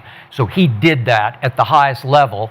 So if I have to choose between him and AJ, and I do believe it's come down to that, you have to cut the cord with AJ and eat all that. You just have to eat the cap. Big number. Because That's a big number. But remember, Jalen doesn't have the biggest number. So and Saquon's isn't outrageous. It's not. They didn't give him the sun and the moon money wise. So you can sort of play and redo their deals to make it workable. Well, the thing about the contracts in Philadelphia, they do a lot of void years. I think they have a crazy amount of number. They do a lot of those void years. So can they go in there?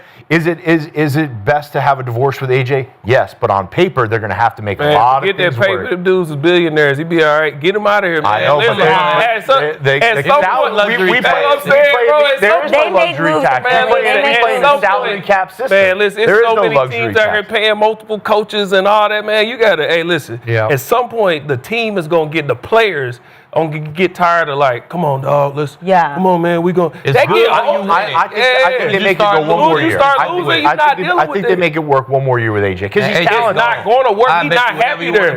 AJ is. so far listen, gone. All right. He is not happy. Well, there. no- It's never Wait, gonna I like a happen. bet. Sushi Can we dinner. No bet? Malibu sushi dinner that AJ's on the Oh, roster. write this yeah, one down. yeah, I take You No can have a room, Malibu. $48 million salary cap hole on your roster when you Yeah, have yes, you can. everyone on that roster ain't- paid like that. Okay, everybody, but listen, you They can got- do that. Okay, but what about the rest of the talent on the team? That team is loaded still. So he They're can loaded. go. Yeah, He can they're go. We'll loaded. be all right. Nah, We'll they're be They're going to straight. replace him with a free wide out.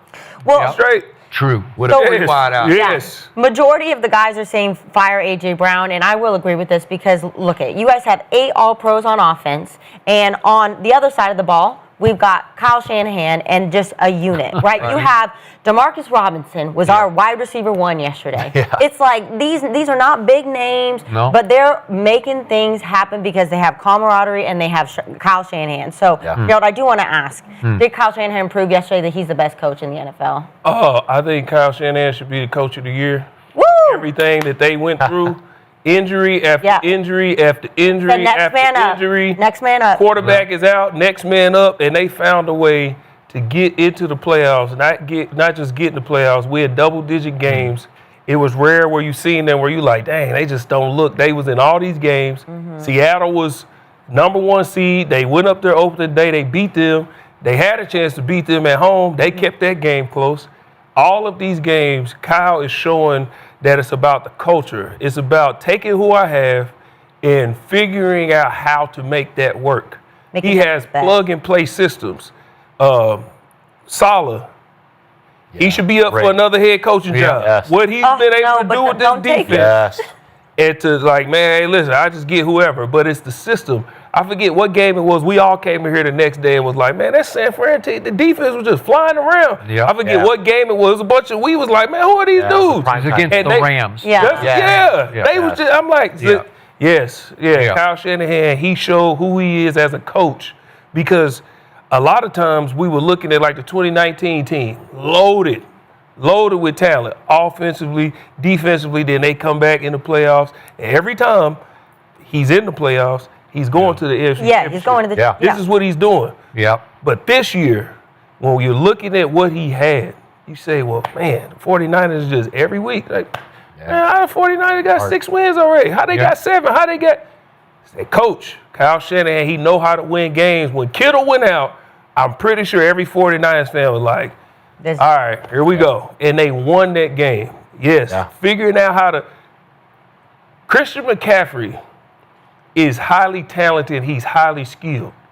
But you put him with Kyle Shanahan. Agreed. And you could put him in. He knows how to put him in spots. He knows how to. We're going to go 3-by-1. We putting him over here. I'm putting CMC over here where he has to ISO. It's you and him.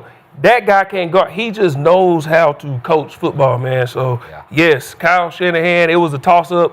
I was, Liam Cohen, Kyle Shanahan. There was a couple coaches where I was like, Coach, Kyle Shanahan, man. Coach He got to be coach of the year. Although that shouldn't count on coaching. I know the it year, right? shouldn't, Okay, but all like right. yesterday was Yeah. more of Yeah. a stamp. Yeah. But that was for- every. Yeah. This has been every game, every week. Right. Somebody Yeah. new is hurt every week. Yeah. So I want to say he's the best coach in the NFL because it's a lot of guys, well, not a lot of guys, but it's a handful of guys who doing their shit right now, like Ben Johnson, like Sean Payton. Yeah. Like it's a lot of them who on top of their game right now. So I can't just stamp him as the guy, but I will say he one of them, man. The way he has his team ready to play always. Well, the difficulty he's facing. I mean, Ben, The they don't difficulty- have the injuries that the Niners have right now. I mean, they do. They got rookie quarterbacks, and they got their own boat of problems. Everybody got problems, Kinsey. It's the National Football League. You know what I'm saying? So Yeah. it is what it is. A backup, he one step behind the starter. You one play from being a starter. It's a lot of guys guys like check. You become a star because of Shanahan. Like, you know what I'm saying? Yeah. So Yeah. I just say just how he has his team always ready to play. How competitive his team always is. And then it's how he built his depth chart. They got depth. That's why they could be next man up. They got the same We got caliber of players, fifth and man. sixth string in there. Man, they got the same caliber of players all the way through. And then it's just how you dial it up. Like you said, man, you can have a CMC, but can you get them the ball in multiple ways like Shanahan do? You know what I'm saying? That's a skill. So can you score in the red zone? Can you dial up a jet, a reverse, a pass in the red zone right at the time you need it? It's how he dial that shit up. So I definitely put him in that top boat of guys, but it's hard to stamp yourself as the best. The Yeah. best. No, I mean, I think from year to year that the best coach, it changes. Yeah. And he always in with a Lombardi. He was the best Yeah. one. Yeah. of If you the look year. at consistency. I think that's for me sustained success Yeah. over the long haul. Since he's been there. Yeah. Him and John Lynch I said have. that. Yeah. But him and John Lynch have just stacked that team with talent. They have talent everywhere. Now they have a bunch of injuries, but they have a ton of talent everywhere. They're always in the playoff, always in the NFC Championship game, bunch of Super Bowl appearances. I think the best compliment Shanahan can get is when we talk about young, up-and-coming offensive minds, we're like, it's they look like Shanahan, they look like McVay, right? They come from his tree. They come from his tree. They run that system. They scheme you up, shifts, motions, personnel. They get you to give them a certain look, and then they expose matchups. They take advantage of matchups. Now, this was a masterclass doing it this year. You're missing your entire defense. You're missing all your linebackers. You're down to some guys. Kendricks, they pulled Kendricks off the street, comes up with the play of the game. So with Shanahan, it's about belief. It's about believing that he's going to put the guys in the best position to win. They have belief that they're going to go out there and they're going to have a tight game plan to attack these teams. And they're always in the conversation. They had a bunch of injuries. They just keep winning. They keep winning. They keep winning. George Kittle goes out. Who do they start throwing the ball to? Juszczyk. They're using Juszczyk out of the They did. A backfield, right? lot. I mean, that is having confidence in your players, putting them in a position to succeed, and then going out there and executing. Okay. All I know for sure is that your head coach did the best job this year of any head coach, given everything you just talked about. And I also want to give credit to his father, who I know pretty well, because Mike is one of the best to ever call plays in this league, and he still contributes heavily to Kyle. And I think there's a brain trust going on, and their plans are always the best plan you could have for this circumstance. And the team believes in Kyle and plays hard for Kyle, and that's hard to find consistently, as you guys know, in this league. I have covered a bunch of teams in my time who, with major injuries, just quit. And they didn't mean to quit. They just subliminally, psychologically just said, the reality set in. You know, like, we're just not good enough. Not your team. And it's a tribute to Mike Lynch, because the fifth and sixth stringers, they all look pretty good to me. Like, wait, who's that? well. Oh, that guy looked pretty good. That corner yesterday, I don't even know who he was, but he looked like he was making some plays. What was his name? Stout? Stout, yeah, he's Stout. from- Yeah, I'm he like, looks good, yeah. damn, the kid can play, right? Yeah. Or maybe they think they can play. Maybe in the system. I still say Salah's a better coordinator than a head coach. That's just me, but he's a really good coordinator, and that unit is playing so hard for him. That combo, him and It- Shanahan. Yeah, that is that's like a a I great know. combo. That's why I'm like, nobody hire him as a head coach, please. I mean, they got a good thing going. Yeah. This was an all-timer to pull this off. Under those circumstances with no Kittle, it's just hard to do. And I agree about Christian McCaffrey. You put him, like, they couldn't run. He's not the best banging it between the tackles, but the catch he made at the goal line on the trick play, it's a hard catch because Over his right shoulder. but he looked the wrong way. He looked inside and the ball goes outside. And when Jennings threw it, he said, I thought I threw it too far because it's with the wind, and he thought it was just going to fly. And McCaffrey did this Just and then went tracked back it. the other way and caught it straight over his head. dude, It's a good, hard man. catch, man. He's an athlete. Sometimes I think he's at least as good a receiver, like a catcher Yeah, of the right. football, as he is a runner of the football. Man. And so you've maxed out what he is to your football team. And what a coach. That yesterday was a coaching job. That's where you say, I agree. Yeah. Well, this weekend, though, we have the Seattle Seahawks again. So this will be a little trilogy, because the Niners, when we went to Seattle in the beginning of the season, we popped them. And then in Seattle, we played them again. Then they popped us, obviously. So now we're going to be playing them again this weekend. Oof. It's become, I mean, obviously it's always been a little bit of a rivalry, but this rivalry has gotten so intense on the internet. So I need to know, a lot of people are not giving us hope. I also want to listen to Joanne Jennings, because he was excited to face You guys Seattle. played Seattle a week ago, and now you're going back. So what are your thoughts on facing those guys? Can't wait! Can't wait! All right, thanks, Dana. Yes, sir. He said, I can't wait. So clearly in the locker room of the 49ers, they're hyped up. They're not afraid. They can't wait to bring it back and beat Seattle. So, Aqib, do you give the Niners any shot this weekend versus Seattle? I do. Okay. I think they're going to go pop them. You do? Ooh, man, Yeah. I'm telling the team. Number one seed getting popped. The two teams Seattle didn't want to see was the Rams and San Fran. I don't want to see. I mean, it's telling that you, division. bro. They know each other so well, and they got embarrassed last game. You know what I'm saying? So if you don't think the Niners gonna pull up with a big ass boulder on their shoulder, they gonna have a mean chip on their shoulder because they just got embarrassed last game. So you can expect Shanahan to have a new little wrinkle for this run game. You're gonna see Seattle came out and did something a little bit different and shut that run game down. He's gonna see what they did last game. He's gonna have a new little wrinkle himself. And hey, man, it's a division game. Wow. Anything can happen. I just think Shanahan's gonna be highly prepared, and I'm just not riding with Darnold. And it's a pressure. The pressure is on Darnold. You the number one seed. You at home. You supposed to win this game against this beat up, the B team, right? This is B team for the Niners. You feel me? Yeah, all the pressure is on you, and I just don't like Darnold in pressure games. So I'm riding with the Niners. I think they're gonna go pop them. I'm giving them a chance. I think the Seahawks are going to win this game, but I'm giving them a chance. You know why? They're playing with house money. They weren't supposed to make it this far. They weren't supposed to go into the home of the defending Super Bowl champs and go in there and lay it on them, right? Yeah. They're letting it all hang out because, again, they lose. Hey, we're missing Fred Warner, Bosa, Kittle, the laundry list of guys. Fred might come back.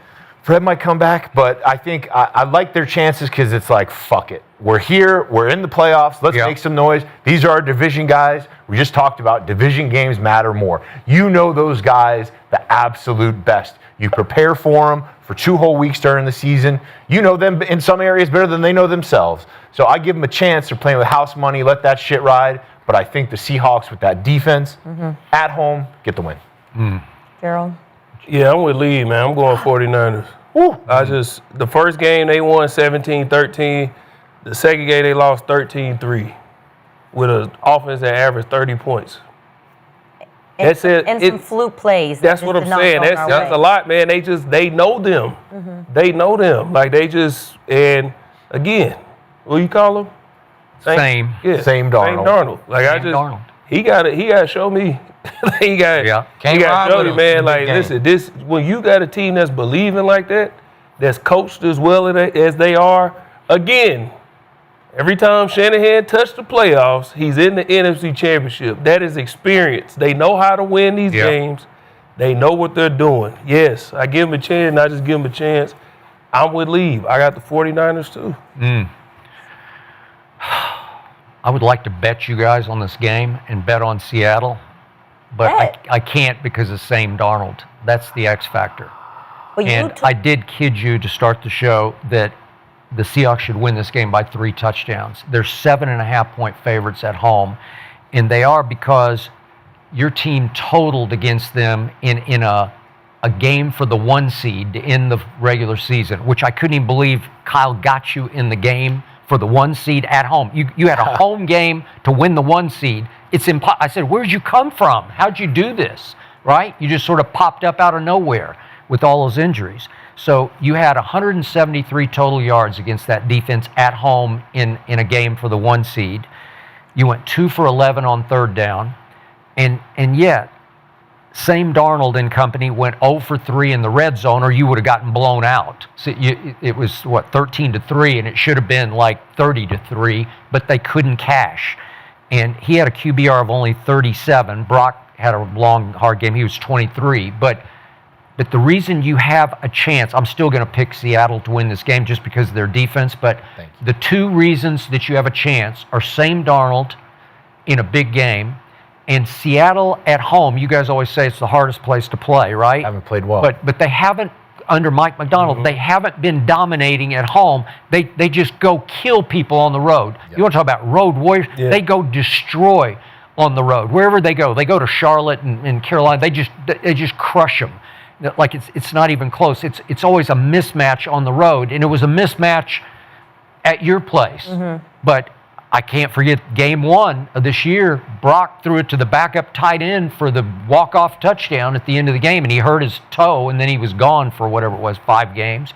But you know that you won there, and you believe you can win there again because you did. And we right? travel well, so that stadium's going to be half Niner. I mean, you just won at Philadelphia, so I think it'll be a close, low-scoring game. But Seattle's defense is, God, it's just shut down, man. Yeah. They're legit. Yeah. Yeah. Well, I think, a key to the game is they haven't played well at home this season under Mike McDonald. Yeah. But at home in the playoffs versus a bunch of backups, you have to communicate in that noise. And that's what makes Seattle so loud. It was one of my favorite places to play. You could literally be standing face to face, screaming at each other, and you can't hear anything in there. It's like a jet engine. They need to make that home field advantage. They need to be able to get this team that's injured, that's down, that's playing with house money, get them in that noise and drown them. Jump on them early. And I'm kind of surprised that it's a 7-point line on this 7.5. thing. Yeah. Yep. So I think. Do you agree on the stadium, on the loudness? Yeah. Yeah, it's rocking. Yeah. It's rocking. That play there, the 3 places I played where it's like, is Seattle, when Drew Brees was in New Orleans. Yes. And when Matt Ryan, Julio Jones, when that offense was rolling in that place, I'm telling you, those 3 places. I'll throw in Kansas City as well. Kansas City gets going. That old stadium, the way it's built, I played some shit weather in Kansas. Aqib had I thought it was his greatest game at Atlanta on, wasn't it Monday night? Oh, man. Yeah.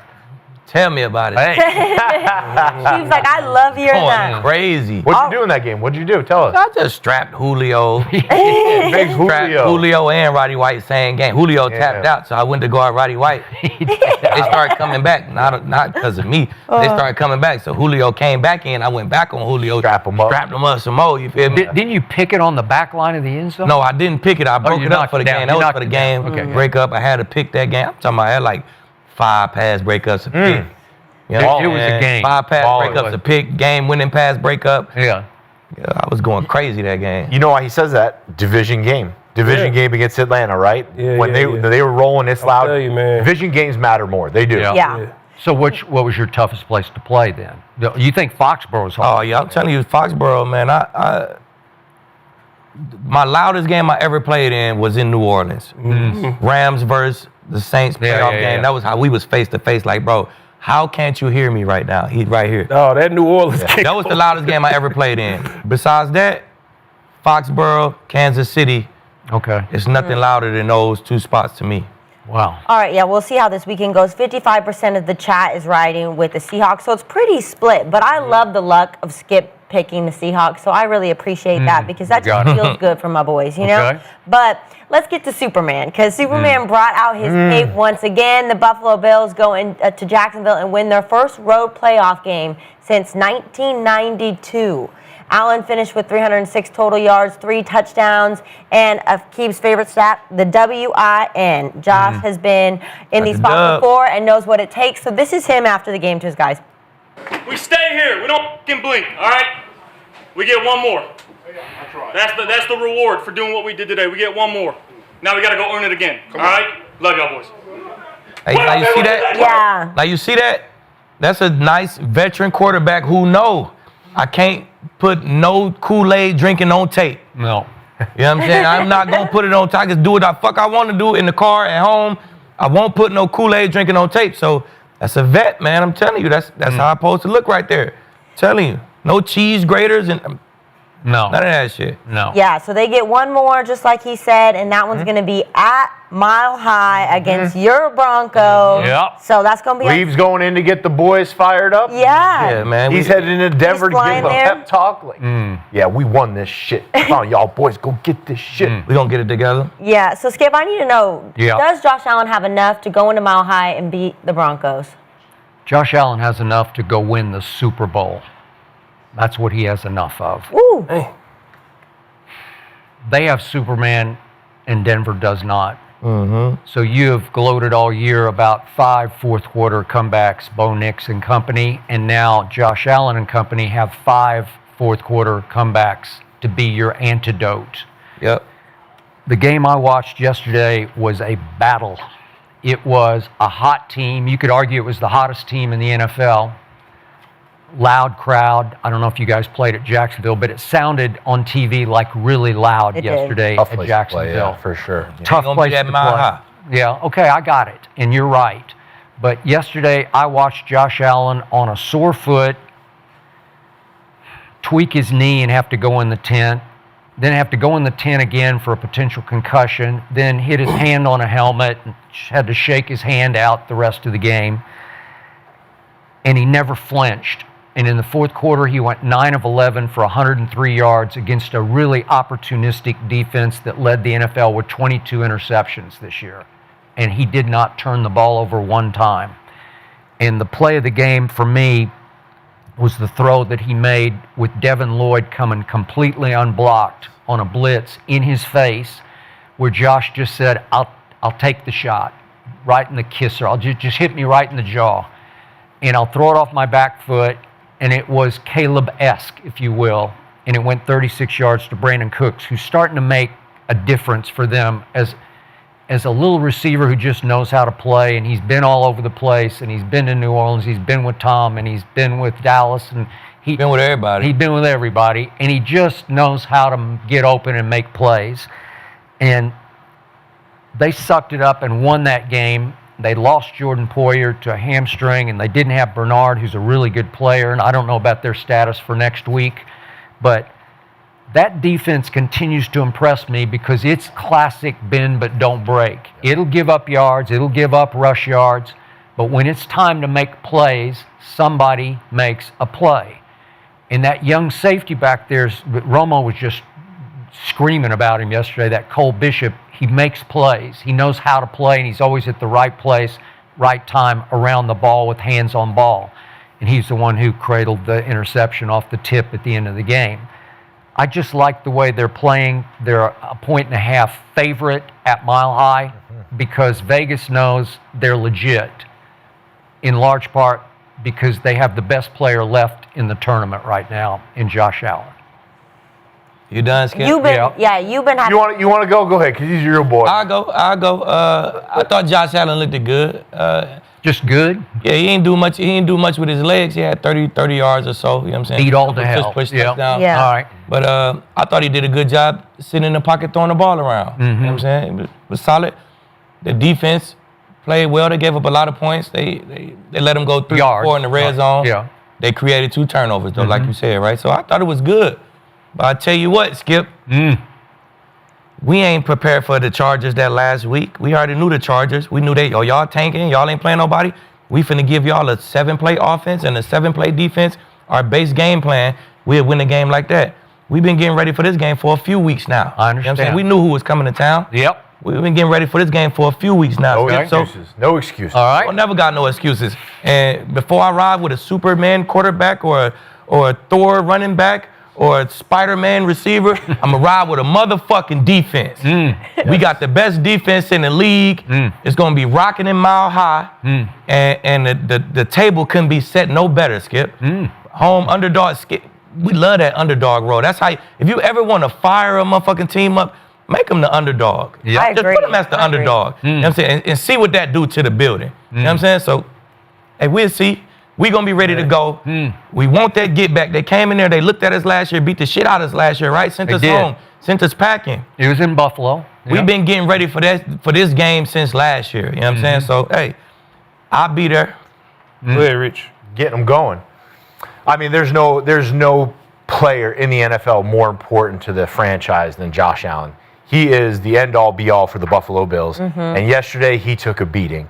He's so important. Every time he goes down, Buffalo Bills fan take a big gasp. Like, oh, is he going to get up? All right, he's going to get up. He's going to be good. I think that was that when Brandon Lloyd had a free run at him, coming right into his face, right?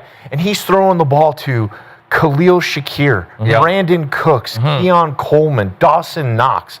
Like, the one thing going into the season was They're not that bad. Oh, come on. I agree with you. They're not that bad. They're in the And same we're not boat as talking- y'all receivers. No, our receivers are like second string. These are still starters in the NFL. Come on Brandon now. Cooks off the scrap heap. Okay, Brandon Cook. You're telling me Dawson Khalil- Knox isn't? Dawson Knox is great. Kincaid's Dawson Knox and Kittle in the same boat. Kincaid's Kincaid's better. great. Yeah. He did Kincaid's great better than tight Knox. end. Knox hasn't done much all year. Yeah, I think Shakir's pretty good. I agree. Shakir's great, but he's not a number one on the outside. Shakir's a role player, right? Yeah. Here you get him in the slot, you scheme him up. Josh is doing this without a ton of help around him on the edges. They're making it happen. They couldn't get the run game going much yesterday. No, They made enough but plays. nobody runs on that defense. Nobody runs on that defense. We got Denver, who's the number 2 rushing defense in the NFL, right? They ran him out of the building last year, over 200 yards in Buffalo. Now these are 2 completely different teams.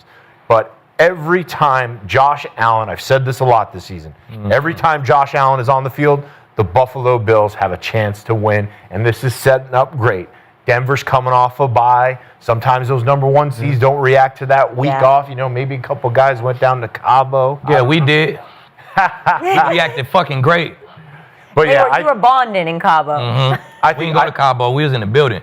Just like they is. Yeah, but you had Brandon McManus, right? Yep.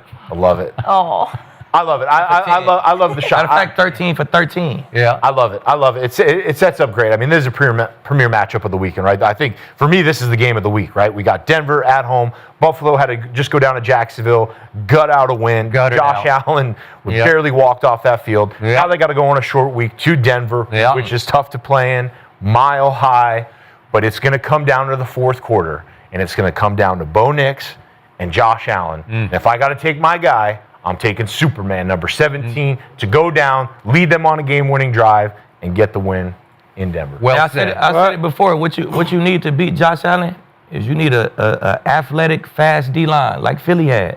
And that's how you neutralize Superman. You know what I'm saying? You got to have a fast, athletic D-line, and we got that shit in Denver for But sure. by the way, you didn't mention this, but Buffalo's O-line is cooking right now. They're cooking. They're a I great thought unit. they did a really good job. They're against solid. They're Jacksonville. solid. They're healthy. The left tackle's really good. Deion Dawkins is one of the best. Doc was the best, for sure. Hands down, Doc is the best. So yeah, I mean, this is gonna be a great matchup in the trenches. If you want to watch some good football, this is a great D line. This is a great offensive line. Let's see who's able to step up and play well. Yep. So I look at this matchup, and you said Josh Allen and the Bills, that they look like a team that can go beat Denver, or they could go win in Mile High. So I started looking at the games. Who beat Denver in Mile High?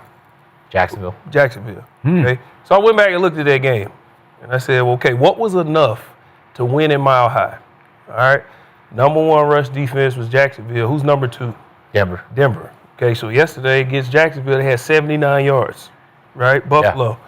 That's actually the most Jacksonville- anybody's rushed against them all year. Jacksonville went up to Mile High. Yeah. They had 81 yards. Okay.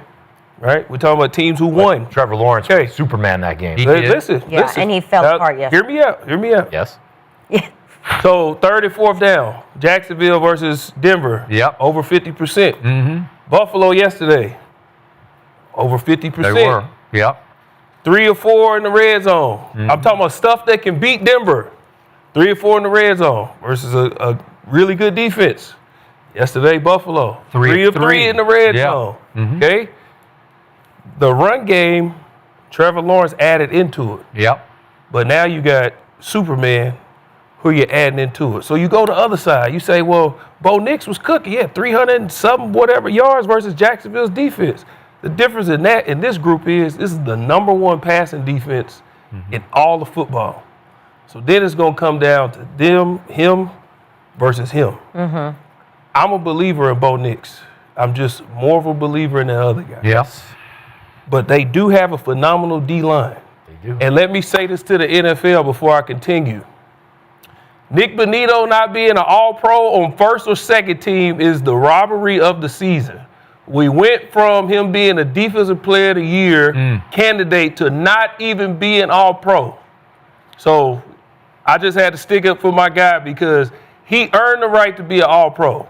First or second team. When Lee talk about these guys and what they do in this fast, this speedy defensive line, you got Zach Allen in the middle. He was the first team all-pro. Yeah. Nick Bonito is an all-pro. And where did he play And college he should football? have been. He went to University of Oklahoma. Thank you. He should have been an all-pro. So, Nick, I hate that happened to you, bro. They did you wrong. You should have been an All-Pro. That was just a sticker for my guy. got With all that being said, Buffalo did enough yesterday where I believe this team has enough to go to Mile High and win a game. All right, They do. Aqib, speaking of first team All-Pro, I was very impressed. You had 2 offensive linemen make first team All-Pro. 2 of them. 2 of them. Your left tackle, and I think he's Right guard, mine. right? Yeah. Caveman. Okay, he is. No, he a caveman. I love watching him work Have you ever out. seen him in person? No, I haven't seen him. He's a small old lineman. He's not big. The TV makes him look bigger. He's not big. I remember when he was coming out, he was carrying trees. He was doing man, lumberjack. a true caveman. Love that. Okay. Yeah.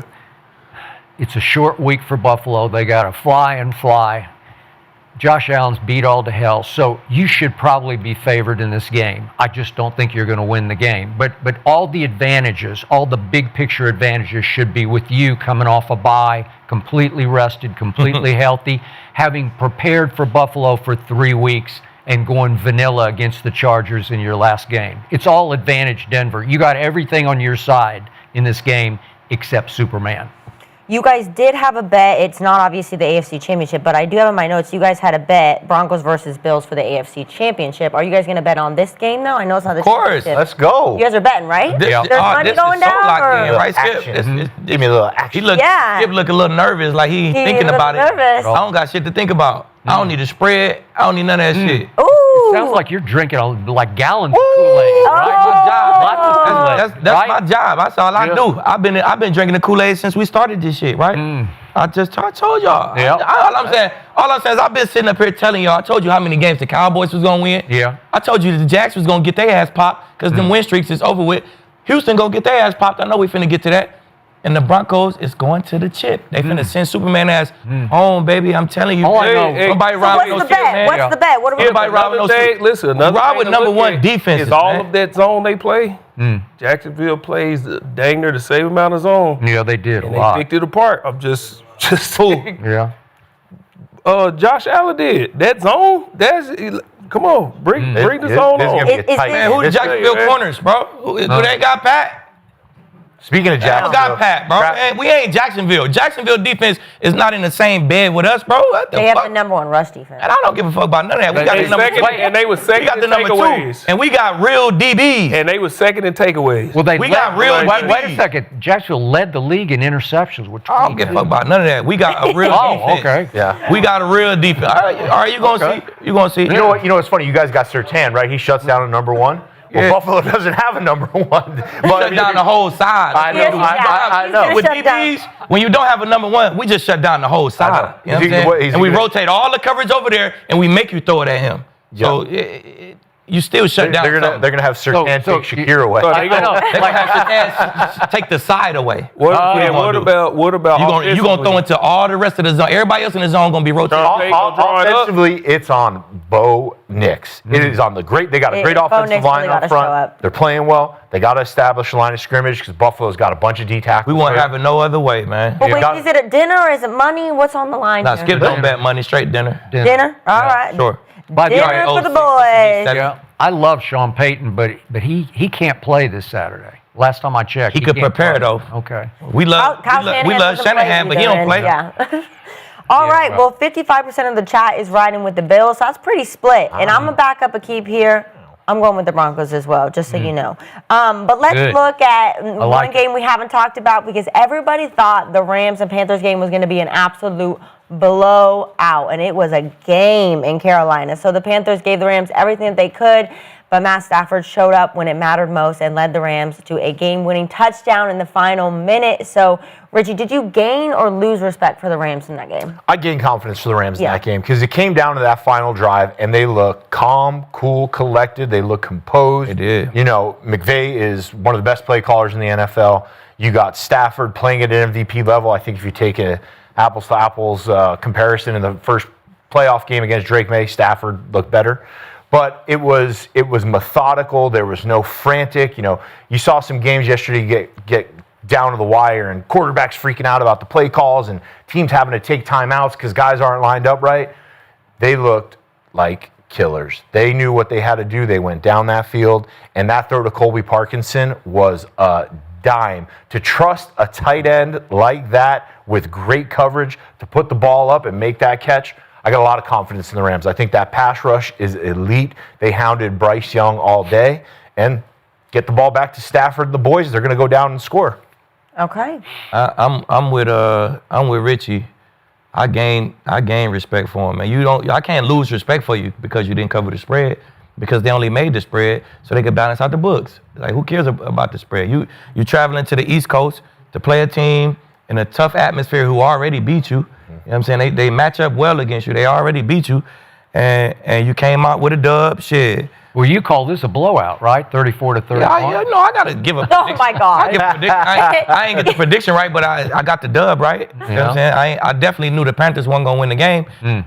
Hey, they played a great game. The Panthers played a great game, man. They match up well, but Richie hit it on the head, man. If you get a Rams the ball last to go win a game, I bet my last on that shit. It's clockwork. It's Matt Stafford, the MVP. And it's one of the best play callers in the league. You know what I'm saying? So I'm going to ride with that all day long. So it was an MVP finish by the MVP. You know what I'm saying? That's the icing on the cake for him right there, I think. And I'm with them. They gave Carolina, like, they really should have been up 3 scores. Like, we really think the experience kicked in. And you've seen the difference. With Dave Canales going for it on the first 4th down, it's like, dog, what are you doing? Such a bad call. What are you doing? You're playing from behind the rest of the game. That's what I'm saying. And you've seen the experience because you looked at the Rams and you seen what Tay said that Matthew Stafford said. He said, man, let's go take their heart. If they knew, we've been here, they haven't. Right. We know what to do, they don't. And that's what they did. My only thing is yes, they showed they have to go to Chicago. Going into the playoffs, that front 7, that secondary is, but that front 7, they're great with playing with a lead. Yes. Where they struggle is a lot of people not paying us no attention, is the run game. Over the last, and Lee, you said it, you can't go into the playoffs not being able to stop the run. And those last 3 games, it was averaging 133 yards giving up on the run. What does Chicago do best? They run the ball. So just that little portion, but this next game gonna come down to who got the ball. We know what Caleb can do, but I'm with them. Put the ball in Stafford's hand, good to go. I saw a different game than you guys saw. Because they ain't covered the spread, right? No. I just lost a little respect for the Los Angeles Rams because I watched them go 3 of 13 on 3rd down. They did cash in 4 of 5 in the red zone, but Carolina cashed in 4 of 4 in the red zone. Bryce Young threw him a pick. Etienne bounced one off his face mask in the wind and gave him a muff punt fumble. And, yeah, Matt said to Devontae before that last drive, let's go snatch these guys' heart. And Devontae said he got goosebumps, that's gangster. And it got down to 1st and 10 at the Carolina 30, and I know Matt Stafford had banged up his forefinger on his throwing hand, hit an arm on a follow-through. But he was throwing it fine until that throw, and he threw that one to the safety, Scott, who had it in both hands, and Puka made the play of the game. He saved the game with the defensive play of the game, breaking up an interception that would have ended the game for Carolina. So is that snatching heart? I think Puka snatched the ball back for Matt Stafford, or we're really having a different. That's game over at that point. So I just wasn't that impressed with the Rams. They just barely survived this because Puka made a defensive play. If you told me that before the game, it's going to take a defensive play by Puka Nacua to win the game, save the game. What? Well, then I'm going to lose a little respect for the Rams, and I did. And I'm going Bears this time. I just like the Bears. I'm going Bears. Don't every player have to do their job though? Yeah, It's the a lot of them don't do that job. This is why the playoffs, and this is why, no disrespect to basketball, this is why football is a greater sport, because you get one shot at it. And once you get in the tournament, anything can happen. We see people go on runs. So to get in this game and just, yes, the Panthers, we thought that the Rams was going to come back around. We played them before. We got them figured out. Okay, they're going to run through them. But they beat them before. And that was just on one Sunday. So this is one game, you get one shot. The misconception that you get in the playoffs and these is going to be, because this team was so good all year and this team wasn't, it's going to be a blowout. We just watched San Fran beat Philly. Yep. Anything can happen. So, I mean, they figured it out and they won the game, Skip. And to your They won point, the Skip, game. it's about playing every play like it's your last, playing for your brother in the playoffs. Yeah. And if you think Sean McVay ain't gonna shine a light on that play, because quiet is kept, if Jalen Hurts threw it left because he thought AJ was gonna go left, but AJ went right, AJ would have stood there and watched him pick it. That is That's true. That's fact. true. They would have fucking lost Agreed. that game. I agree with So that. he's gonna flash the light on that and tell you these the kind of plays that make you win chips. Yeah. That's what it is. So how you lose? I gain respect for a team like that. They got guys playing like this. Yeah. He ain't no fucking DB. But when I go this way and quarterback thought I was gonna go this way, now I'm turned to a DB. Like, man, shit, I gain respect The for safety's shit got like that. both hands on the ball. Oh, yeah. Puka made a great play on that. Yeah. Right. And Puka then made what a did great Matthew play. Stafford do with their second chance? Do a Dr. That's Parkinson. what I'm saying. Like, going on. everybody got to do that their shit was job. crazy. You need other That was people just a to do their job. miscommunication. He thought he was going to come in this way, and no. Puka would have Yeah. caught it in front of the safety touchdown. Yeah. What I love about this Rams crew and what I love about McVay's offense, you got Stafford, MVP. You got Puka, Devontae, great players. Got all the tight ends involved, but it's their run game. It's the guys up front. You watch them on first down, they are pounding the rock, and they're effective runs. It's all matchup based for McVay. Yep. We're going to do this, we're going to get you into this, and then we're going to run our shit. All those runs of Kyron Williams, they're all popping 7, 8 yard runs. You said that like you was talking like the Bears was just #1 run defense or something. They shitty in the run too. They ain't stopping nobody from getting yards. True. And the Rams tote this thing now. So Yeah. Yes, that's gonna be the decider in this game. But that's Who's what able I to said. establish If the run game? they play great with a lead, and I'm going to say this, they go score early, Bears in trouble. Yeah. They left tackle is not there anymore. Yes. And them young boys up front. Yeah. I mean, you are right. The front runners, I mean, that defensive line, you get them all hyped up and you get them just pass rushing every single snap. It's going to be a long day for Caleb Williams. Yeah. So the one thing that did impress me about the Rams was Puka. He's a bad Puka's man. I got to a tell you. stud. Hey, he's a There you monster. He lasted the 5th round because he ran 4.6. Right. Jerry Rice ran 4.6 before he fell in the first round. Emmitt Smith ran 4.6 before he fell in the first round. You can't go with these receivers just on the 40 time. Yeah. It doesn't equate. No. There's football speed and there's just get open speed, and he just gets open. Yeah. And once he gets the ball in his hands, you better look out because it's going to be hard to get him on the ground. Mm-hmm. He's perfect for McVay. He's a Swiss Army knife. Yeah. I mean, he does it all. He does it on the outside. He does it over the middle. He does it in the screen game, blocking, breaking up plays. I mean, Puka, he's a stud. All right, guys, the wild card weekend is not over yet, though, because the Texans are heading to Pittsburgh tonight. So this is going to be a good one. I'm excited to hear what you guys have to say, but I'm going to start with Lieb. Who wins tonight? What's the score? Oh, I'm around with Pittsburgh, man. It's Monday. It's Monday. Them boys don't lose on Monday. Undefeated on Monday. And then the Texans got that streak. 1991. Yeah. I guarantee you. I thought you hated streaks. I do. Right? I do. Okay. That's what I'm saying. I hate. Little confusing, Lieb. Little I hate confusing. games in the. Let me clear it up for the novices out for the there. sarcastic guy. Yeah, okay. I hate games in a row win streaks. I don't like. I love a Monday night streak or something like that, or a Super Bowl streak. Or Aqib's I very don't like particular games on in his a row. choice. I don't want to win consecutive 9, 10 games in a row and then go into the playoffs. That's the only streak that I hate. You know what I'm saying? Kind of like what the Texans is on right now. A 9-game win streak consecutive, not like a Monday night, because that can go over 15 years or however. You know what I'm saying? It can go over a long period of time. I don't like win streaks because you bound to have a game like the Jags where, tip ball pick. Oh, shit, I ain't see him. Another interception. It's bound to happen. And you're going to see, Skip. You'll see what I mean. All right, Richie. I'm going Houston. I think that defense is suffocating. And my one problem with Pittsburgh all season was they just don't have enough. They don't get enough consistent production out of the offense. They got the big boys up front. They got Warren. They got Gainwell. I think that defensive line is going to dictate the line of scrimmage. They're going to get after Rodgers, and C.J. Stroud and the boys will do enough to get the win. I've been saying Pitt for a long time. I said I was crazy. I said they can get to the AFC Championship. So I ain't 2017 Pittsburgh. There's a remedy to D linemen. They can rush. You got to go some up tempo. You get them tired. they have to change up the tempo. You can't allow D linemen or defense like this to pin their ears back. Get some tempo. Once you get a play, utilize your running backs. He got two. It just talked about the Patriots utilizing their running backs. Tom utilizes running backs. We're talking about A-Rod. His mind. I'm pretty sure he understands this is what I'm up against. Yep. He's going to have a remedy for this pass rush. Screens, draws. Like, and they got gamers. The whole team got gamers. Man, all right. I got Pittsburgh, too.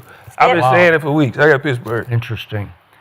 Speaking of streaks, so Mike Tomlin has not won a playoff game since following the 2016 season. That was a long time ago, so we're going back 10-ish years. Oof.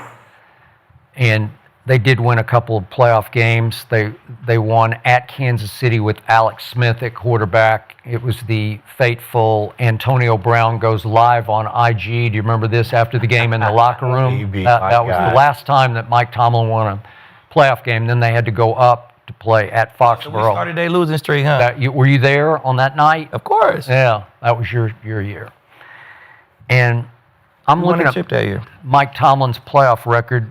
So 14 of 18 times, this is 19th year, but 14 out of 18 years, he's either missed the playoffs or lost his first playoff game. So that's not a great streak. And Aaron Rodgers, since that long ago, far away Super Bowl, is 7-9 in the postseason. Pretty overrated in the postseason to me. And you said he's caught fire, but he didn't catch fire until the second half against Baltimore after Kyle Hamilton was lost.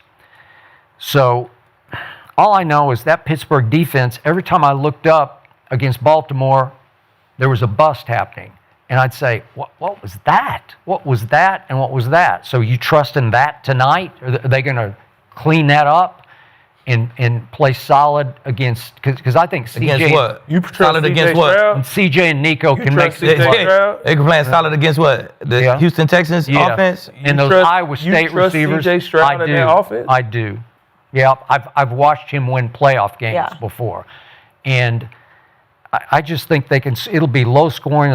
It'll be a battle. I'll give you that. But Houston's defense is too good. It's just too. It's just. I like Houston good. defense, and I normally would pick them, but if they would have been on the 3-game win streak, I'll easily be riding with them. It's just the streak that does leave off. And it's streak, and it's Monday. It's just set up. The for them one to get stat popped. I'm going to give you, the one that does concern me, is that Aaron led the league in getting the ball out of his hands the quickest at 2.6 seconds. So if you can keep doing that all night You know long what with else he gonna do? up-tempo. It's only a 21% pressure rate. And he gonna call a game from the line. That's what how I'm we just saying. keep y'all on the field. Okay, Right. let's tire him out a little bit. Let's call it from the line, not let him sub. Who's the master? We don't got to go fast to call Who's him the from the master line. of free plays? They gonna get tired. They gonna try and sub, and boom, we gonna get a free I'm play. telling you, It's you ain't got to this. go fast to call it from the line. You just got to be able to call it from the And line. as quiet as it's kept, Houston's defense is not very good in the red zone. But you know who's the best they've been in the red zone since Big Ben? Pittsburgh Steelers. They get in the red zone. They Sounds get like money. you're making a case for a blowout. No. I said 2017. 2017. It'd be nice low scoring. Yeah. I'll go 23-13. Woo, that's a Texans. blowout. 23-13 the visiting team, and I will take a dinner on this. Oh, I'll take the Texans for a Okay. dinner. I'm going 21-10. 21-10 Houston. 21-10. I think they suffocate the Pittsburgh's offense. Wow. I think they swarm them. CJ Stroud started off the year really bad, kind of found some rhythm. What rhythm? All right. I'm also riding with the Texans. I think the Pittsburgh Steelers have a below average offense, below average defense, and below average ranking quarterback right now. It just doesn't all the pieces aren't there, so I'm also riding with the Texans. But Me and Skip, we ain't bet. I don't want to bet on Pittsburgh. I'm just betting. I ain't gonna bet against a defense like that. I think they're gonna lose. I think it's gonna be a couple tip balls, a couple. I'm going to wait. Will you take Yeah, I think it's just gonna be a couple. I think it's gonna be a couple tip balls. It's he gonna doesn't be want some shit. dinner with you, Gerald. It's gonna He be some said shit no. that Houston can't control. You know what I'm saying? Some little fumble drops. It's gonna be some shit like that make them lose the game. Kind of like what made the Jags lose the game. You know what I'm saying? So I just want to bet on the Broncos. That's it. I'm riding with the Broncos. Oh, that's I don't want to bet what on you shit trust. but Denver. That's All all right, I'm riding with them boys. I'll take your dinner then. All right, I'll take Gerald your for dinner. Daniel Hunter and Will Anderson are going to meet at the quarterback. Rodgers bring in Mason Rudolph. All right, we have the first Gerald I'll and bet Skip bet right now for dinner. So stay tuned, you guys, because we're going to be back on this couch tomorrow on Yes, Tuesday. we are. Right after Gil's Arena. So we will see you there. Woo, woo! Whoa.